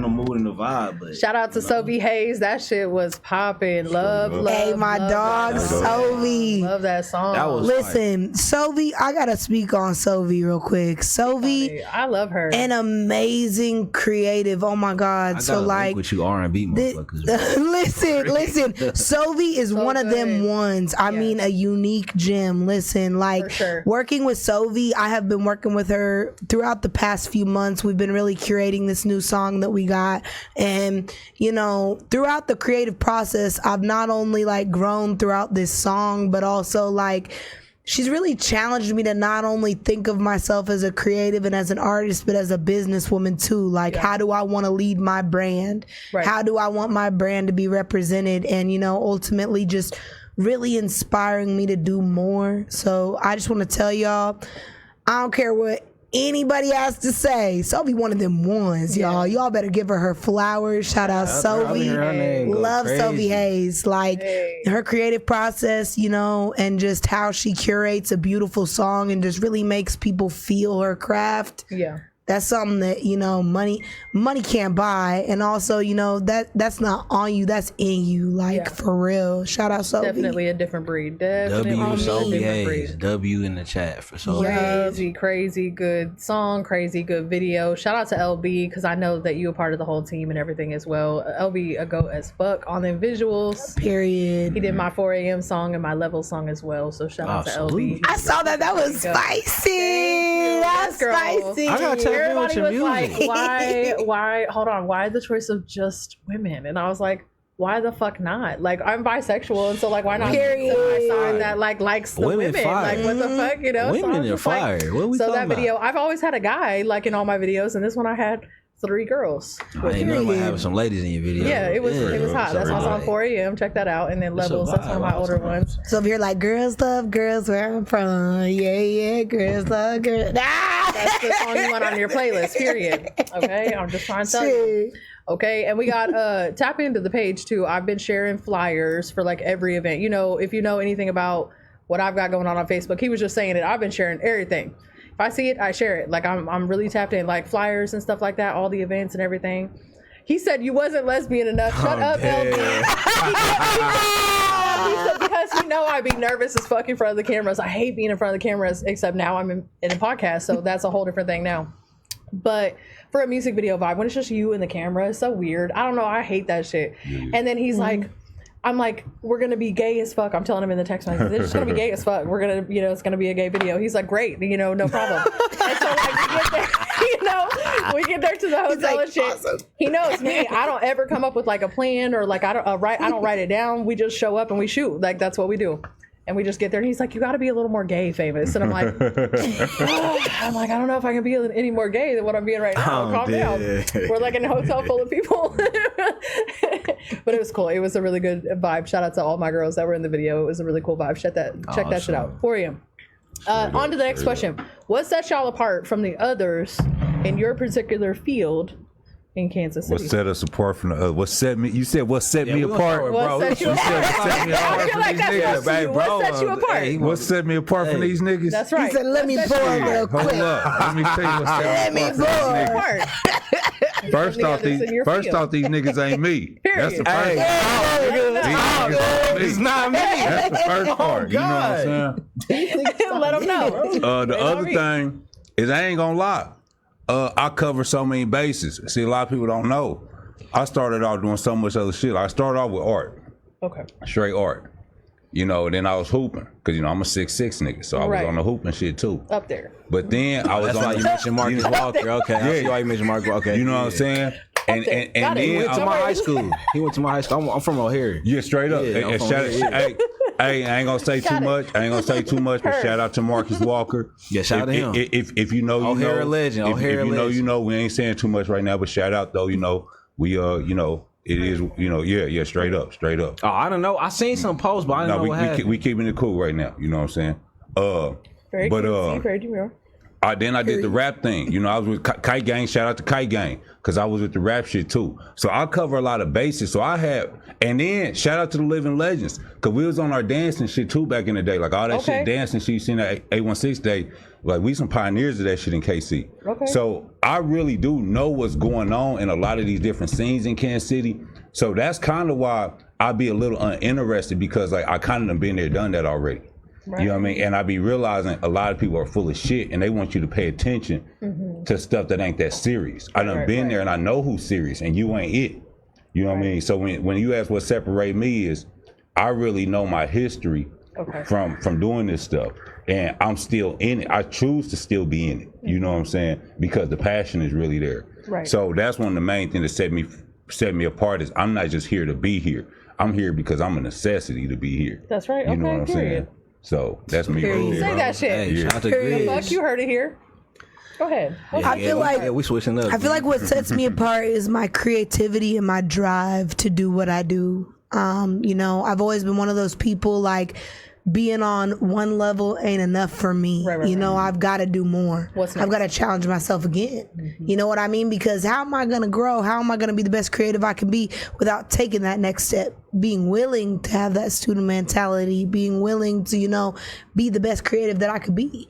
And I think ultimately that's what really sets me apart. But also, you know, I'm going to be real with y'all. Like, one of my good friends told me, once your passion starts feeling like a job, you're losing the fun in it. Right. You're losing the fun in it. And me personally, like, I just have fun with what I do. I love being a creative. You know, to me, it ain't like, I'm sorry, I'm not one of those people that watch my views. I don't. I could give a shit less, to be honest with you, about my views. That's just me. Personally, you know what I mean? I think more of, you know, promotion. Yes, of course, we want to promote our crafts and really like showcase it, and that's what I do. But you know, ultimately, I'd rather just do what I love and find love within doing it. Because, you know, I'm a creative, I'm a musician, but I'm also a goofball, y'all. Those that know me, you know, to know me is to love me. Listen, I'm a goofball. You know, I like having fun. That's why earlier I was holding my tongue. You said that thing about the dance, and I was about to be like, you know how to crump? You want to crump battle? I felt like I was calling you crumping. Hey, Gwenny been wanting to crump battle for like a month. Man, I don't even know. Right now. Weirdos. Yes. For real, like, I don't know what it is about the thought of crumping, but it's so funny to me. Like, literally, like, people crumping. I don't know. So me over here, yeah, I'm that person. I'll be crumping in the mirror. Don't be playing with me. Listen. But yeah, just being an inspiration, having fun in what I do, and just growing within it. You know, that's the beauty in it. You know what I mean? It's a passion, it's a dream, but also have fun in it. Don't treat it like a job. You know, just you do it because you love doing it. You know what I mean? I feel like, you know, for instance, with you said, like, in some of your deepest, darkest times, you know, that's when you want to spark your creativity. But I feel like at the same time, you know what I mean? Like, you just be having fun with it. You know what I mean? You do it because you love to do it. And that's like, you know that's going to be your peace of mind at the end of the day. Your creativity, are you passionate about exactly. You know what I mean? Because your creative process shouldn't feel like a job. It should feel like your peace of mind. What sets you apart from other people is being able to really channel it and put that beauty within your craft. So, yeah, that's kind of, you know, what makes me and sets me apart from other people is, like, you know, kind of like you said, I'm not one of them ones. Listen, you know, I really just like pursuing myself and, you know, really channeling my talent and trying to inspire others along the way. Period. Okay. Yeah. What set you apart from everybody else? I'd say I was born separated from everybody else. You know what I'm saying? I was born over here, he said. Like, from jump, I grew up here, but I didn't grow up like a typical Kansas City kid. You know, my grandma was a known teacher, taught in the schools. I was protected in my part of the hood, like, not on no gangster shit, just on some, like, them the good kids, you know? So I was just always allowed to be myself. So whatever that meant, like, if I wanted to tattoo myself like I did, got blasted up as soon as I turned 18, coloring my hair, so I was, you know, like 14. I never dressed like everybody. I was always on some punk rock, alternative, like rock star shit. Like, I always wanted to be a rock star when I was a kid. So I'd say that, just like my upbringing. Like, I didn't grow up listening to rap. Like, my grandparents raised me, so I was listening to, like, old school, like, R&B, like old school funk, like anything before hip hop, you know? So I say that play a role, and then just like what I was allowed to listen to was like a bunch of pop songs. So I'm just listening to using the radio, you know. If y'all was a kids back in the day, you know, like Disney used to have like Disney 411 on the radio and shit. So you call in, they playing, you know, cover songs and shit. You know, So you could listen to like top 40 and Disney. I wasn't allowed to listen to a lot of that sounded about like my childhood. Yeah, but also rock and roll. Rock and roll. Literally rock stars, I was playing a lot. Like my granddad, we playing just the radio. So I'd be hearing a lot of rock songs, so pop songs. So I just say like, not having that inclusion in hip hop so early kind of separated me because I was hearing other shit. So it's like I had fun, other stuff, and then like my goddad, he from Africa, he from Nigeria, but growing up he played a bunch of country. Okay. So like a lot of country songs I'm used to hearing, a bunch of big pop. I feel that. Yeah, like so my family just played a bunch of stuff growing up. They never just liked rap. Like my mom, you know, rest in peace to her, and my auntie, they played a bunch of rap, but I didn't like they rap. They was playing, you know, all the classic rap like Jeice, DMS, you know, Wu-Tang, stuff like that. Stuff I want to listen to when it come out to, you know, the YouTube era. So, and even within, like, it wasn't no, like, gangster shit. It was all, like, the cool guys. So, like, Wiz Khalifa, Kid Ink, Tyler, the Creator, Cool John, Say the Gemini, you know, just a couple names. A$AP Rocky, Schoolboy Q. Like, those are my influences. Like, you ain't necessarily street, but you right there next to the guy, and you still doing your thing, and people respect it. So I feel like that was my lane, you know, being like a cool guy to, you know, like that's my aura, my vibe. Like I'm a cool guy. I ain't, you know, I'm here to party, turn up with everybody. I like the style. I like I'm here for the vibe. I like the vibe. I'm here for the good vibe. I've been seeing him online, and then he had the ass shaking on his head and some other shit. I was like, shout out to Kaya. It's the vibe. So I was like, okay, period. Oh, so is she the same girl who's been working with you through the whole? As of recent, yeah. She been, you know, shout out to her. She's great. Shout out Kaya. Shout out to Kaya. Back yourself. Hella pretty, but I like how you are unapologetically yourself. And I really like that about you because I'm a fucking weirdo myself, and I get judged a lot because of all my tattoos. All the time, and I'm just like, you're not weird to me. You just being yourself. Like I've been a part of tattoo shops, so I know what it's like. So I wouldn't judge nobody based on their tattoos. He's just like, oh, you going crazy? That's it's crazy. You just like if you knew me, I got 2 kids at home, and I'm just like, I'm like you a normal person. Like, no, like literally, you know, I'm just like a normal person. But that's how I, you know, I creatively speak. Like I was a tattoo apprentice at one point, so I done seen what people call, you know, the undesirables, you know, slide through. So I know the other side of life. So I don't judge people based on their appearance at all. Knowing me, I got crazy shit tatted on my face. So who the fuck am I to be doing that to anybody? Right. Facts. No, that's big facts. I respect you for that. I got a question. I kind of want to pose to y'all with y'all being musically inclined, right? Yeah. Okay. So I feel like you can correct me if I'm even wrong on my perspective. I feel like there was a time period ago, a little bit back ago, where people played their positions a little bit better, or people wanted you in your position. Like, if it was time for like some creative stuff to go down, we gonna find a creative person in the group. If it was time for like some cool, smooth shit to go down, where the cool, smooth cat. Right. Time for some gangster shit, where the gangster shit. Now I feel like, especially in the music scene, especially with rap, I feel like the gangster rapper has like taken the forefront role over the creative rapper, over the artistic rapper, over the, you know, the eclectic. Yeah, you know, the lyrical rapper. Now I feel like when it comes to rap, everything is just gangster. For sure. You know, what's up with that? I'm gonna say I definitely can agree. You know what I mean? That's why, you know, me personally, one of the biggest things that I've learned within being in the music game so far is you got to build your own path. You know what I mean? You can't find closure in, you know, being surrounded by people that aren't necessarily your craft. You know what I mean? And when I say that it's like you're gonna go through so many phases and learn so much about the creatives around you. And sometimes, you know, you got to build your own lane. You can't expect to fall in someone else's lane because that's where they thrive. You know what I mean? You got to learn to thrive in your own lane and build that own path for yourself. You know what I mean? I think me personally, like I've seen, you know, because me, you know, and I don't say this on no cocky shit, but I don't feel like my lane is like anybody else's because I do so many different things, you know what I mean, throughout my creative process.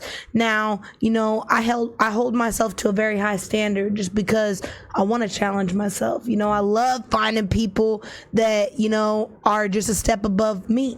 Because I know eventually I'm going to take that step. Eventually I'm going to be at that step with you, gang. You know what I mean? Yeah. I think that personally here, we kind of do focus on certain areas of creatives instead of loving all creatives. You know what I mean? And I like how you said earlier, you know, you can't make people love you or something like that. You know what I mean? And that's very true. But you can definitely inspire them to think differently. Yeah. You know what I mean? I think that, you know, sometimes there are like many different groups and sometimes we got to be able to thrive in our own area, but also like know that, you know, throughout this creative process, you're building your own path, you're building your own way. You know, like for instance, like Jeice, like his creative path is not going to be the same as mine. That's why we're two cold ass artists in our own lane. Right. You feel me? Your paintings, I could try to get up in Picasso. You feel me? I can't promise it's gonna be the best work. You know what I mean? But I could damn sure say that I put my best foot forward. You know what I mean? And like just, you know, I think that everyone's creative process is different, and when we stop thinking of it as a group thing and more of an individual basis, now of course that's gonna take a lot of inspiration in the heart, right? You know what I mean? But I feel like once we realize that we're all on our own individual paths and just to love it for that, instead of trying to fight for what we think is first place, because I feel like a lot of people were fighting for one spot, right?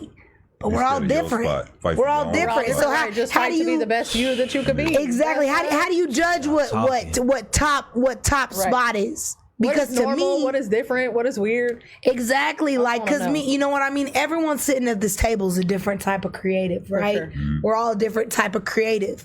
So, you know, audience that is watching right now, you know what I mean? Could you merely say off of the panel right here who you think is in first place? No, because we're all different. That's true. How do you judge what is first and what is last? You know what I mean? That's why you got to be able to build your own path. You got to be able to know that. Everybody's got a different perspective. So who is the ultimate judge of all of that? You know, at the end of the day. But Nick Mendope said something important. He said it's kind of even. He said, to be honest, I haven't been hearing a lot of gangster like we used to, besides the younger crowd.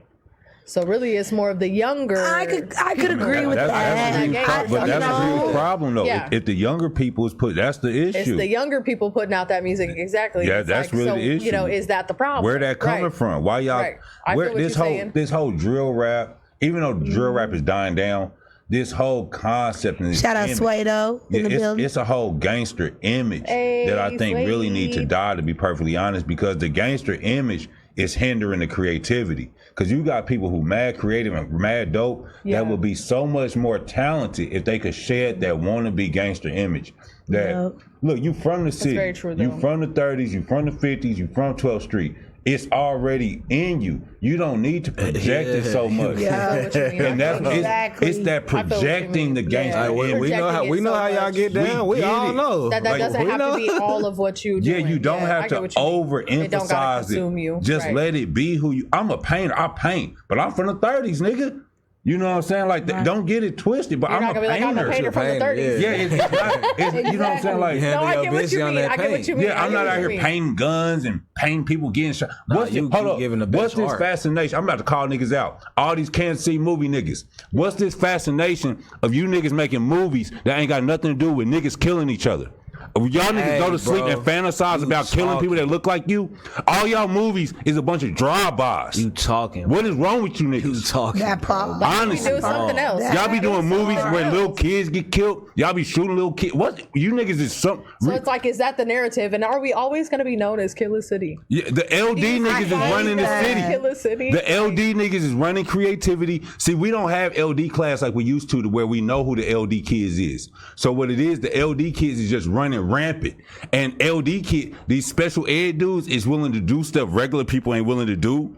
So you'll sit there and be quiet because the LD nigga come into a room, start hollering and screaming, and now we can't control this retarded nigga. Yeah. You know what I'm saying? No offense, but I'm saying a lot of these gangsters are LD. A lot of these thugs out here have learning disabilities, to be perfectly honest. To add on to what you doing, bro, I'll say to answer that. Like, so he said, why be a gangster when he can be a sexy ranger? I see it from, you know, as the guy, I was never part of the streets. So, you know, all my friends, a lot of my, majority, my 85% of my friends in the streets. So, I say it's the way the city gravitate toward the shit and try to champion that. And they be that's what it be. They backing it. That's the problem. It's what they throw with that support. The other part with the music, the young niggas doing that is because it's really the DJ. The DJs be sitting there, they'll skip a whole generation of people that make fire dope music And put that gangster stuff out. and they want to go to the young crash out. It's like, I blame the DJs, bro. Stop rewarding these young niggas who's gonna be dead before 25. You wasting your time pumping this. Y'all keep trying to champion all this gangster shit. Niggas be dying before 30. And like, then what's the point? Then doing them sad posts on Facebook. This stuff gotta stop, y'all. And they'll go find the next new nigga to go do the same shit. He gonna be another nigga dead before 30. I feel like once we stop labeling it as Killer City, because you could change the narrative, but I see so many people, like Killer City, Killer City, Killer City, but then it also be a lot of the same ones that are really promoting that shit. Right. And then they be the first ones to say RIP this nigga every week. Like, bro, how many RIPs you gonna post, bro, before you say stop that shit? Exactly. Because our smarter artists that are from a different cloth, like we ain't from the streets, we ain't champion that shit, bro. Like, we'll say our rest in peace, but we not gonna keep contributing to that shit either. Like, we ain't gonna put our fucking name and business and money and branding behind that. I'm just one of those people that I've never had that belief that I feel like it had. I don't ever feel like it has to get to that point where you get out a gun. Right. And maybe different people feel different ways. You know what I mean? But I don't ever feel like it's that deep that you gotta take somebody's life. And that's just what I feel. You in your own home. I feel like I feel like I'm a different, I'm on the fence with it. Not outside. Exactly. That shit the fuck, you know what I'm saying? But like at home. Yeah, somebody run up in your crib, they get what they get. Exactly. They run up in your crib, that's what it is. They run up in your car, I get it. But any other situation, especially when you just can't fucking hold your alcohol or handle it. Yep. Like, or just know how to control yourself as a human being. Ass at home. Yep. Like, I add on to it, like, one of my close friends, he called out a certain DJ, and it was about the music he promotes. It's like, it's only street shit. And then, like, after he called him out, now the DJ is saying, hey, artists make more dance songs. I'm like, you gonna promote that? Cause we got plenty of dance rappers. Not to toot my horn, but I'm just saying, like, are y'all gonna get behind that, bro? Cause if you gotta feel cool about all the drill shit, it's like you wasting everybody's time talking about make dance songs when you're gonna promote the next little crash out drill rapper that's gonna just And actually that goes back to a conversation I was having with another podcaster the other day, and we were talking about how interesting it is that the negative things get so much attention when the positive things don't get that much attention. It be a lot of clown and shit. people really love to tap into the bullshit. You know what I'm saying? Like, people want to be a part of the bullshit,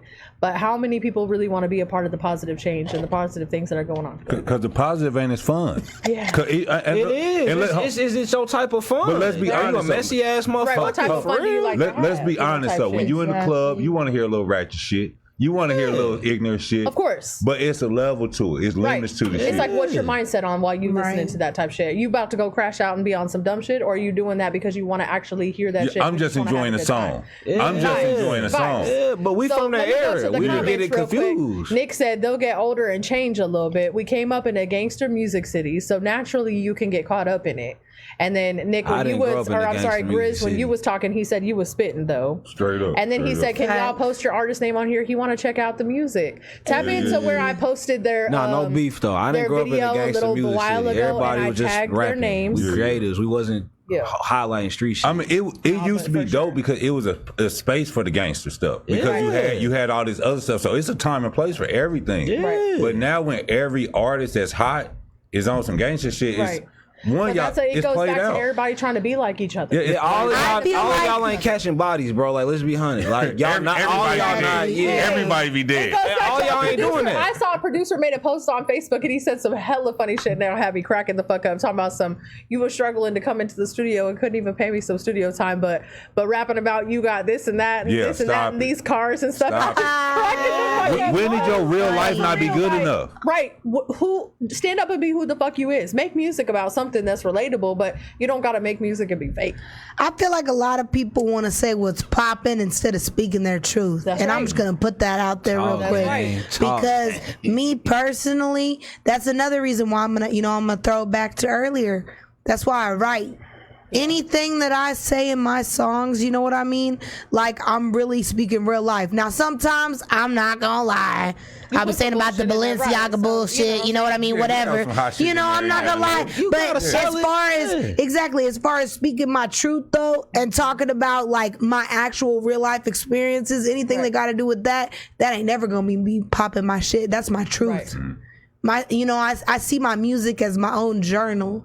What you get from me is always gonna be the truth. That's fact. You know what I mean? Just like, like how we were talking about earlier, social media. You know what I mean? I'm one of those people, I'm not for the messy drama shit on the socials. I'm just not. You know what? I'm one of those people, I'll block you and feel okay with it, boo-boo. I'll feel okay with it. Hey,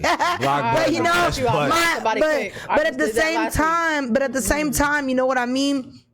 I feel like if I do post anything that is along those lines, that's me speaking my truth. And that's also me, showcasing that, because like, for instance, here recently, I had to kind of, air somebody out for being a fraudulent business. You know what I mean? I've dealt with a lot of people in my creative lifetime, but, not people like this. And so, this is like a real life example too, just to bring up real quick, posting that and showcasing that ain't me.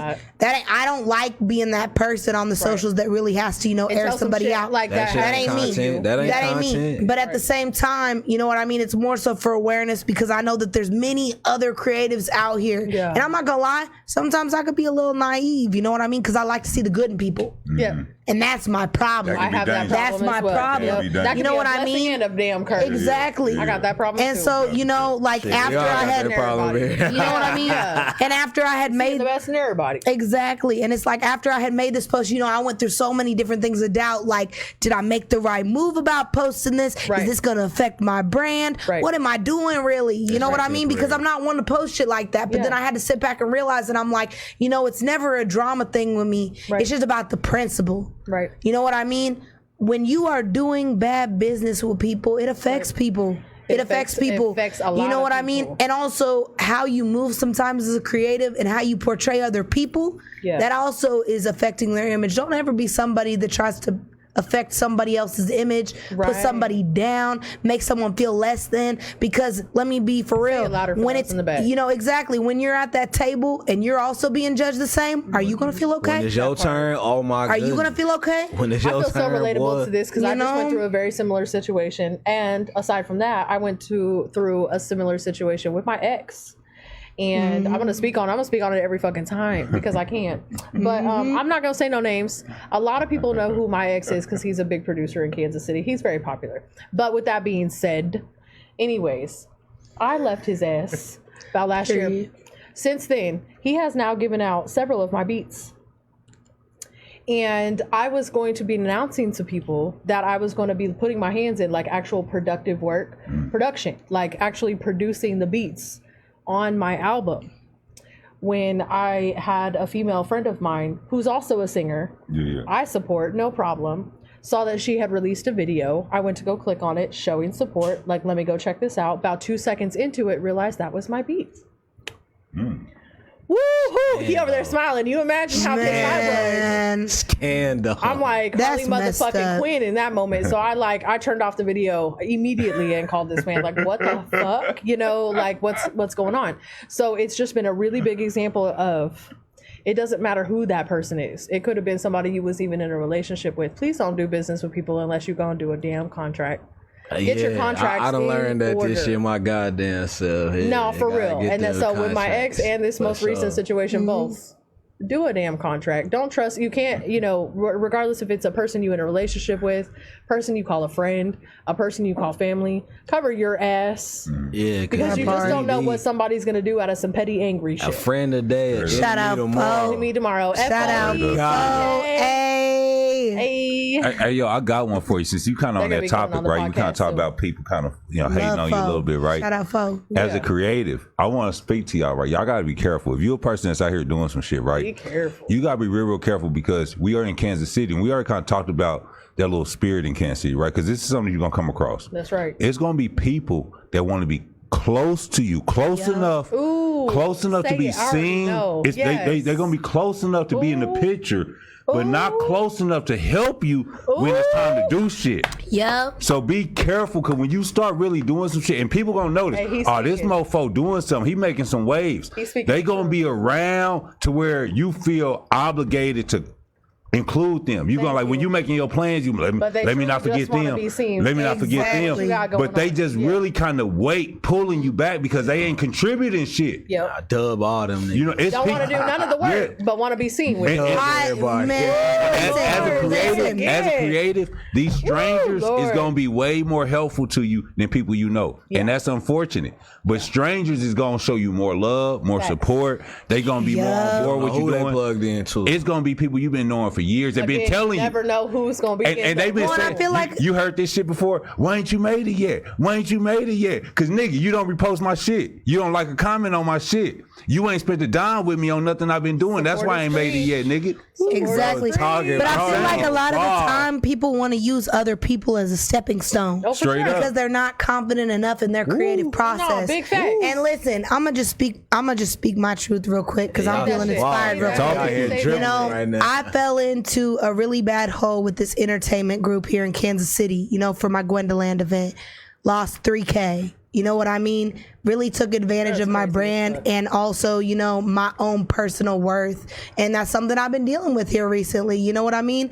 But I kind of had to sit back and really realize, you know what I mean? At the end of the day, I'm a boss. Period. And any type of situation that I get faced with, I'm going to definitely overcome. But I'm also speaking this into truth because sometimes speaking on those contracts, you need to know about your contracts, but also know that don't let people play you. No. Don't let people treat you less than, and also most importantly, always know your worth as the creative that you are and what you bring to the table, and trust in those that work with you that they're gonna do right by you. And if they don't, then you know you kind of just gotta keep it pushing.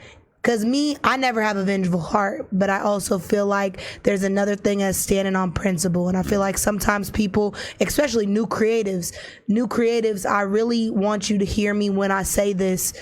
You need to be careful about the people that you surround yourself with because energy is a powerful thing. And karma does not fucking play. Karma does not play. You know what I mean? I take every experience as a lesson, every experience as a reason to do better. And I feel like ultimately, you know what I mean, as a creative, you got to be able to take those stepping stones as a learning mechanism. For sure. And that's just what I'm gonna say about it. If you can't learn from this shit, then what are we doing? So we talking about it, but I'm gonna give y'all some advice to know what to look for. Cause we talking about it, and it's good to talk about it, but if you don't give people a solution, you kind of, you know, steering them astray. So this is why I tell people, like when I was young, we used to judge people based on how good they was at shit. Right. Like if a dude could rap real good, we like, oh, put him in the forefront. Don't do that. You want to judge people based on how they contribute. Okay, so when you like got these people around you, like you trying to do something, right? Let's say you're doing music, you trying to do music. You want to judge people based on how they contribute to what you're trying to do, not based on how good they are. Because you might have a dude who can rap real good, but he lazy, he dysfunctional, maybe he rude and disrespectful. So you want to make sure you focus on people who got a like-minded destination, not that they just like rapping. You want somebody who's like-minded and where they about to go with this stuff. So focus on people who contribute, not people who just good at doing shit. Exactly. And I feel like also earlier, because I kind of wanted to touch on this subject with you too, about you said something about like artists getting what they're worth. You know what I mean? Something that I kind of wanted to speak in existence. I see a lot of, you know, hate on the socials about people, you know, throwing out their feature prices or, you know, like what they charge as an artist. I'm going to say something real quick. And, you know, not everyone has to agree. I personally feel like you can never judge someone and tell them what they're worth, because who are you to tell people what they're worth and what their craft is worth? You know what I mean? If you feel like, because me personally, you know, if it's something astronomical, like someone's trying to charge me like a buku amount, you know, I'm never gonna question that, but I am gonna be like, can we get that payment plan? You feel me? Can we get that payment plan? Like, what do we got? But at the same time, I feel that. At the same time, you know, I see a lot of hate with that, and you know, I never comment on that stuff. What's up, because Montana? Hello AJ, shout out, he's a dope photographer by the way. I was just at a photo shoot with him before I came here, so I was running a little late. But yeah, y'all, like I feel like a lot of people are quick to judge what people are worth, you know what I mean? But you never know why someone is charging that. Yeah. You also can't don't tell know somebody what the fuck they worth. Exactly. You don't know their experience. You don't know their years they've put in on this. You don't know their resume. Yeah. But they be on some KC, like KC motherfucker. They be entertaining clowns. Oh, but it's somebody out of town. You don't even hesitate their price if it's someone out of town. Shit, getting a lot of like entertainment. That part. That someone out of town, they don't even question. And it's like someone else doing their same, craft and really pushing themselves. Because I know, I know a lot of artists here in KC that I've met that, very much so be pushing their pen, but not getting what they rightfully deserve. Just in the past few months, I've just started really portraying my price and my worth. You know what I mean? Because I had to kind of take that self-reflection. Like, I love putting on shows for people and like, it being free. But also I got to think, at the end of the day, I gotta eat while also giving y'all something to eat. You feel me? You know what I mean? You know what I mean by that? Put in a lot, gang. I see people charging like low ass prices, like 150 to 250, and people are like, "Oh, you know what I'm saying? That's cheap. That's that bro. Like, that's cheap. Yeah, that's the minimum I'm gonna pay for even a beat, let alone a feature. That like, part. what do y'all mean? But we still dealing with pay people who do $1,500 for a YouTube feature. beats. So Like, here's the thing, y'all spend that at the shopping center, but y'all won't spend that on your artists. Think about that. That part is crazy. Y'all go out shopping. Yeah, y'all spend that on y'all Balenciaga that we don't even care about. I want to say that's crazy as fuck, and that's so true. Hold on, first we want to go to the comments. Montana Capone has been in the comments. I appreciate you for sure. He said people worth is priceless, but when you got features, it's about worth to you, and also they following has to match up to the money. Period. And then he said they pay out of town people, but they don't know. Or that they don't know fast, period. But they don't pay the ones that here really about that life. And it goes back to what he said a minute ago about because they from Kansas City, they don't see your worth. You're just a neighbor. You're just, you're accessible. I can touch him, so he's accessible to me. So why would I pay him $300? The whole time you can't touch me. I don't even know you niggas. I don't even know you niggas. I don't know, y'all. I feel like a lot of family don't talk to me about no shit like that. The whole time these niggas can't even touch you. And I feel like a lot of the time we don't really, see the worth in some of the talents in this city that are really doing their big one and not getting those flowers. And I'm not saying that. Shout out to Pesos. Shout out Pesos. Let's get it. Let's go. 2025. Male Rapper of the Year. We also got SDK Money, who won the Female Rapper of the Year. And I haven't said this to nobody, so if you really paying attention, you gonna know. But next month, October, y'all know that September, right, is featuring headlining Mars Black for my URBNKC. Straight up. October is featuring where that's gonna be at? Money. Where that's gonna be at? Yeah, I need to get on there. I missed out on the September headlining shit. on October. So tap in with me for October because she's gonna be headlining. I'm for leaving in October. October. For September, we've got Mars Black, and that's gonna be at the Tree Room. It's gonna go crazy. So that's 1820 McGee. Super excited for that vibe. It's gonna be shout out Tree Room. Shout out Hollis. Yeah, shout out to Boneway Munchie. Shout out to Boneyard Way. It's gonna be a good vibe. Yeah, we're gonna be outside. Period. Doors open at 7. You know what I'm saying? Show starts at 8. Get your tickets. Be there. Y'all and pull you can up. see it there. The tickets are actually pre-sale $15. They're gonna be get them $20 pre-sale at the door. tickets. So, Get them pre-sales, bro. URBNKC.com. You grab them pre-sales, y'all. That shit hosted by Ms. No Meals of Kansas City Hip Hop Week. Y'all know we outside. Shout out to Ms. No Mills, It's gonna be a real good vibe. Hey, I love your backdrop too. That background is dope. Yeah, that's hard, man. I'm so excited. Y'all hear that a lot. And with that, y'all, we live. URBNKC.com is another one of my graphics I made. I love my little graphics. Yeah. You got the real streamer graphics, all that shit. Thank you. Yeah, I that shit appreciate hard. y'all for sure. I love that shit. I made all of this stuff. So also to my fellow podcasters, you need a background, you need a segment thing, you need a whatever, just let me know. I also got my What's Up KC. If you need a sponsorship, you need a interview, you need whatever. I'm gonna get into that, gang. I'm actually tapping with that. Actually, I got all the shit. Montana Capone with another long comment. Let me read it because I gotta tap in with these before they go too fast. I was just looking at it. My life is my music. My music is my life. It's my true story of my life. So you gotta pay for my life. Facts. Because I value my story. My catalog is certified platinum. And I'm featured on Bay Artist projects that brought on features. When people say KC got no Cali love, okay, Wale Mafia, Whale Mafia? Yes, the Whale Mafia. But period, over though, there. okay? Yeah, shout out. I don't know. Whale Mafia over there. Hashtag Whale Mafia. Hashtag Whale Mafia. Whale Mafia. Okay, W's in the Shout chat out to for Whale Montana Mafia. Capone. I love that for sure. And thank you for tapping in with I mean, but you know what I be thinking? We do gotta consider this a little bit. Yeah. this rise that Kansas City is on, we all wanted it, but we can't say we knew it was gonna happen. Right. You know what I'm saying?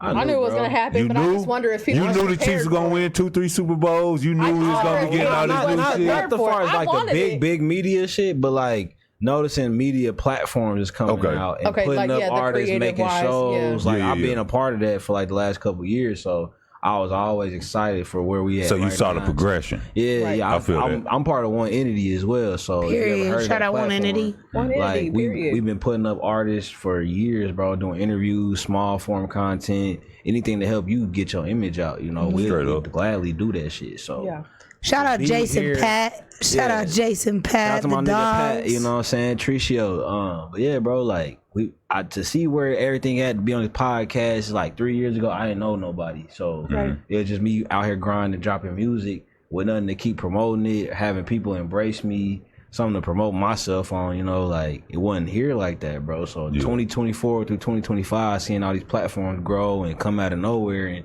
establish themselves. It's like, for me, I seen it from cause I kind of want to transition from this rap shit. You know, I'm older. I'm in my 30s, bro. I don't look like feel it. you. I feel you. You know, I don't look like it. I'm in my 30s though. So it's like I'm almost out of my 30s. Yeah, you know, I gotta find my exit. You know, I'm finding my exit while I still want to, you know, turn up and be that guy. I still gotta find my exit plan at the same time in case shit don't work out. So it's like I always want to do media. You know, I always want to do like podcast help. You know, cameraman shit. I'm a photographer, videographer, so I always seen what was happening and see this platform right here and how serious everybody takes it. They tapping in every week, you know. I always seen it, bro. So I'm glad to see what's going on. For real, I'm happy, elated to be this last promo run. I've been on 3 podcasts in the last week. Period. Been doing your shit. On that grind. Because it seemed like this. How I feel. Like, I know for a minute you did kind of have to leave Kansas City, and I almost feel like, if you trust the process right now, you might be where you need to be at. Right. Because we doing so much shit. But I almost want to segue a little bit. Because I got a question. Because we all creators. We all belong up here. We where we supposed to be. Right. But everybody ain't supposed to have a mic in front of their face. Everybody ain't supposed to be in front of the camera. So I'm asking this. This is a question, right? Say that shit again. What's up with the fact that everybody wanna sing a song. Everybody wanna do a little dance in front of the camera. Who gonna fix my heater when my heater go out? I got you. I'm an HVAC man. But I'm saying, what the young, as the masses, what's up with the young people? Because I don't see a lot of young. I don't hear no young dude say, "I'm going to get my CDL. I'm going to get my welding thing." I did that, bro. What's up with that though? Because we need the young dudes to not just sing and dance. I'm a certified welder and auto body technician. See, I got my Class A CDL. You know what I'm saying? I got my EPA 5 years ago. You get what I'm saying? So you hear what everybody's saying up here. Even though we HVAC tech, even though we creative, even though we push ourselves creatively and we got all these talents and shit, he HVAC. I got my CDL. What you got? Auto body and welding. She got her auto body. So don't get it twisted. Even though we doing this creative, fun stuff and all that, we can go and make some money for our families if we really need to. I got a job offer for like, you know what I'm saying? You know what I'm saying? $78 an hour to be an underwater welder, and I was like, no. What? I'm so scared to work underwater. No, they can make up to like 150. No, I'll be out of here. I'm trying to tap in with that. Right. Let me know. Shit. Let me know. I mean, shoot, I have a CNA license, but that's as cool as it gets over here. Let me know if I can slide in that. Them jobs are done. That's why they gave you AI. Yeah, no, thank you. Yeah, no. That was I'm HVAC. So what's that type of job entail? Like if you was gonna be an underwater welder, like how does that work? Oil rigs or like those oil pipes or whatever in the ocean, like off the Gulf. You like go down and you fix the patches and shit like that, and you just like patch. So what you gonna do if you see a shark? Girl, fuck no. And that's why. That's part of the job. That's part of the job. Let's say you to a little shark. Fuck, come on. Not out there. You pay me to Brady, I go swim with a shark. But shout out to That's part of the job. process. Man, That's listen. gonna be in your training. When you see a shark, this is what you do. That's part of your training. For the 80 ball in there, I'll do whatever. Man, I don't know. Man. If I'm in a little, if little Sharky over there wants to come be all crazy, Hey. I'm out. Hey, find it. Shit, go fuck with me. It's like finding Nemo. Go fuck with Because you never know. Like exotic animals, you never know with them. They could go left, they could go right. You know what I mean? Come straight at your ass. Come straight at your ass. I ain't gonna lie. So on that topic, right? That's kind of what made me get real serious about my art. I was already serious about it, but I was doing traffic control last year. Oh, okay. And traffic control pay pretty good. At any given time, you could be, let's say overtime hit. Let's say you're working on overtime and you on a job that got a good pay rate. You could be making $50 to $75 an hour, right? Nice. Right. Shit. But after you do that for a second, Let me know where to apply. but after you do that for a second, you see with your own eyes. You see people die on that road from drunk drivers and stuff like that. Yeah. You'll start to realize that money really ain't worth it, and you realize I'm more passionate about other shit. If I'm gonna put my life on the line for something, I'd rather put my life on the line for something that I'm passionate about. Exactly. You know what I'm saying? Okay. So That makes sense. So you know what I'm saying? I do He encourage. said they got shark repellent. Shout out Montana, when do we get that shark repellent? I'm gonna need that. Listen. Okay, tap in with Jayhan because he said you need your house washed or deck washed, driveway or anything. Hit him up. What do you- pressure washer, power wash. Period. Power wash. Ain't no Power joke, washing nigga. pros. Jayhan. Period. Jayhan, the Plug it up. Getting that power wash, Brady. Hey, so, He He said, let me get this branding in real quick. Hey, I'm Everybody tapping in. Okay, I'm a real quick. maintenance I got man one during more my question day, I'm so gonna ask salute. everybody, and then we're gonna get out to some little. You're just gonna let everybody know who you is, where they can find you online, all that good stuff. Because we coming to a close. We got Straight 8 up. minutes left. Nah, it's been a great It's show. been an amazing episode. I just want to say thank you to everybody The for Big showing up Ten. and showing out. Yeah, the Big Big Ten. Ten Episode up in 10. this motherfucker. I Feel wouldn't me? have rather anybody else been on my episode 10. So thank y'all. I really appreciate Thank y'all. you. I for appreciate sure. you having me. Okay, real quick. Let's go into this one. I want to know, who is your favorite artist that you're listening to right now? Like your favorite on your playlist. Easy. Who do you listen to most? I want to know. Easy. The whole Slizzy ENT. So Cash Cobain, Bay Swag, Lou Got Cash, Chow Lee, Vontae the singer, anybody on some sexy drill shit. That's just what I'm on right now. Period. Gang. I be in the Bronx, so I be in Park Chester, I be in My Haven. To come back here and do my thing and y'all fuck with it. Period. Yeah, that's where it all comes Yes, from. yes, period. I be in the hood too. I be in the trenches in Bronx Chester. Be doing my thing. I love that. Okay, and you? So are we talking about like local or mainstream? Either. Whoever you listening to the most. Man, as far as mainstream, I'm gonna have to say SZA, my homegirl. Listen, SZA, Summer Walker, Leon Thomas, Frank Ocean. That's my area. Bryson Tiller. Listen, Yes. that's my peoples. Listen, but if I had to say more local, listen, I do got a few favorites, and I gotta let y'all know. Come on, blast them. First off, I gotta say Sovie Hayes. Sovie, shout out Sovie. I really, doing her motherfucking man, listen. And secondly, I would have to say personally, my second local favorite would have to be Scorp Season. Okay. Scorp Shout out to Season. Scorpio. Also, Miss Kush and Rob Lowe, Shout out the to Rob Lowe star. Star. Yeah, Listen, shout out to Rob Lowe Star. I want to say something real quick. Rob Lowe, the She star, going crazy. and also Miss Kush. Y'all need to give them their flowers. They've been pushing their pen so hard in the city, not only for themselves, but to influence people in the city to be better creatives. They've done giving y'all a platform. Now, what y'all gonna do with it? You got one more. One more. Ali. Miss Yoslin Ali. Yeah, listen. I was just about to get to Miss Yoslin. Listen, come on. Yoslin, listen. Miss can't be fucked with. Yoslin been pushing I her was pen supposed to so be at that hard. video shoot yesterday. I couldn't calm myself. Say it. Man, me either. And here's the thing. Here's I the was thing is, trying to link up with that Yoslin, shit, let me too. tell you, Yeah. Miss Yoslin, she been really pushing her pen and just really driving for not only her Yeah. own brand. She's one of the hardest working females in KC that I've ever met. Love Listen, her. she not only does a podcast, she has Locked by Ali, to Obsessed, which I'm also a model for. Shout out to Obsessed. You know what I mean? She been really pushing her pen, so shout out Yoselin Ali. Yeah. Another one I would have to say that has really been influencing me is No Limit TC. Hey, yeah, shout out to him. He going crazy. And Ontario Ray. Shout out Ontario. Ray. Okay. Really been killing it. So those are just a few of my favorites. Shout out Sovi. Shout out Ontario. No Limit TC. We got one Scorp, and also Miss Yoselin Ali. Yeah, I feel like out of all the rappers that upload like every day is like me, and then I see No Limit TC. It's like I swear I see him and me upload every day. All like time. y'all gonna get something out of me. Yeah. Also, shout out to my homie Zeke doing his big one too. Zeke.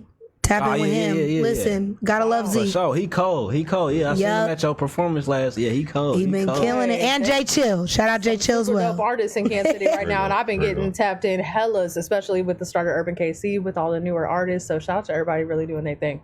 Who are you listening to right now, sir? Who am I listening to? Yeah, because you're on the outside. You're the only one at the table who's not a musician. So who do you be listening to? It could be mainstream or local, but we'd love to know. Honestly, like when I'm painting, I listen to like a lot of jazz and stuff like that. A lot of smooth or instrumentals, a lot of smooth stuff. Yeah. So it's this producer. I haven't done a lot of research on him, but his name is Venna. Okay. Have y'all heard of him? I haven't. Venna. I believe like VENNA. Okay, I'm gonna tap in. And it's some real like kind of soulful, creative type instrumentals. But he got this new track with Leon Thomas. You just mentioned Leon Thomas. Leon Thomas. Hold on, let's tap in. We're like, I love Leon Thomas. Niggas got motion. Niggas got motion. Hey, shout out Tut as well. Y'all go get some of them watermelons. He just commented on here. We tasted them things last episode last week. He said, come get a watermelon from the Watermelon Mafia. Urban KC, period. Yeah, so 6245 Blue Ridge Boulevard, y'all. They there until they sell out this evening. Shout out to you know, we had some last week. He whipped that shit out. I was like, God damn. Shout out Tut, shout out Glib Entertainment, and shout out Kelvon for really promoing that stuff this week. It's been all over my feed, y'all. Y'all been killing it. Good job for y'all. Go get some of them watermelons, y'all, period. Watermelon. Straight up. They got some hella good watermelon, y'all. Yeah. Have to fucking. All right, y'all. We got 3 minutes. I don't eat watermelon, but I'll try your shit. So, no, for sure. It's good as fuck. Yeah, everybody says it's good. I'm gonna try it. I gotta take a bite, It's good as fuck.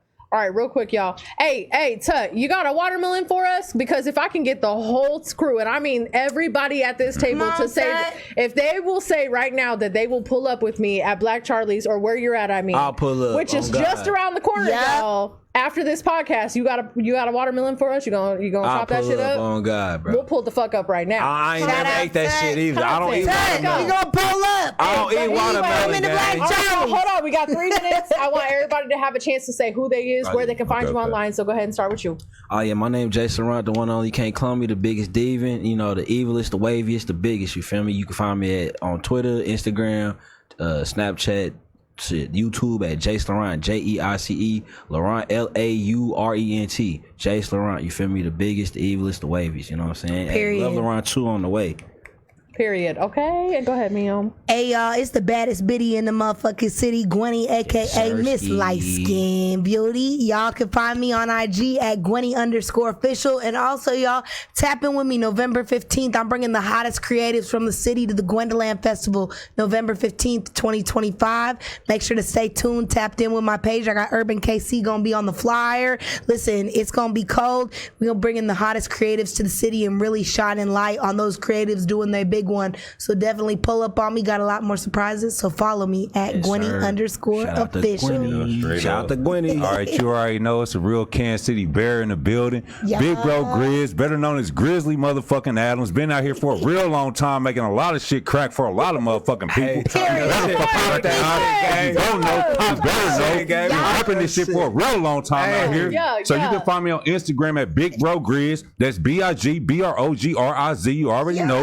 You can see me on Facebook at Grizzly Adamz, or you can go to my website at IsaiahRussell.com. Whatever it is, you can go and get it. You already know who it is. The host, the creator, the goddess, Faymis Amira, singer-songwriter, international tour, #3 coming up next year. Tap in if you want to be a part. Hey, shout out to y'all know we got the Urban KC Creative Showcase coming Friday, September 26th. This is headlining Mars fucking Black. I'm so excited for this one. Man, pull up, y'all. We have a crazy set list for this goddamn event. Yes, Cuz is gonna be there. We Shout got out to Day and Nutty. Shout gonna out be in the building. Cuz. We got Sunday in the damn building. We got so many special guests. We got Zeus Period. coming. Zeus Waters, y'all. Sweetwater, Mr. Sweetwater himself coming all the way from St. Louis to Period. perform for this event. I'm Salute. so Shout out to excited. the Lou. Have our Shout out to good the things. folks. Good things. He said we got one free for y'all to try on the mob. We gotta go, y'all. We Let's gotta go. So, Hey, anyway, let's go. At 6240 whatever Blue Ridge because they got the watermelons. We out of here. Bye, y'all. Baby, take me all the way back to another world in outer space. Baby, take me down, down, down, down, down, down. Keep it moving all around and round and round and round. Yeah, my baby, oh. You they crave for me, I know. Say you they for me, adore. I they for you, adore you.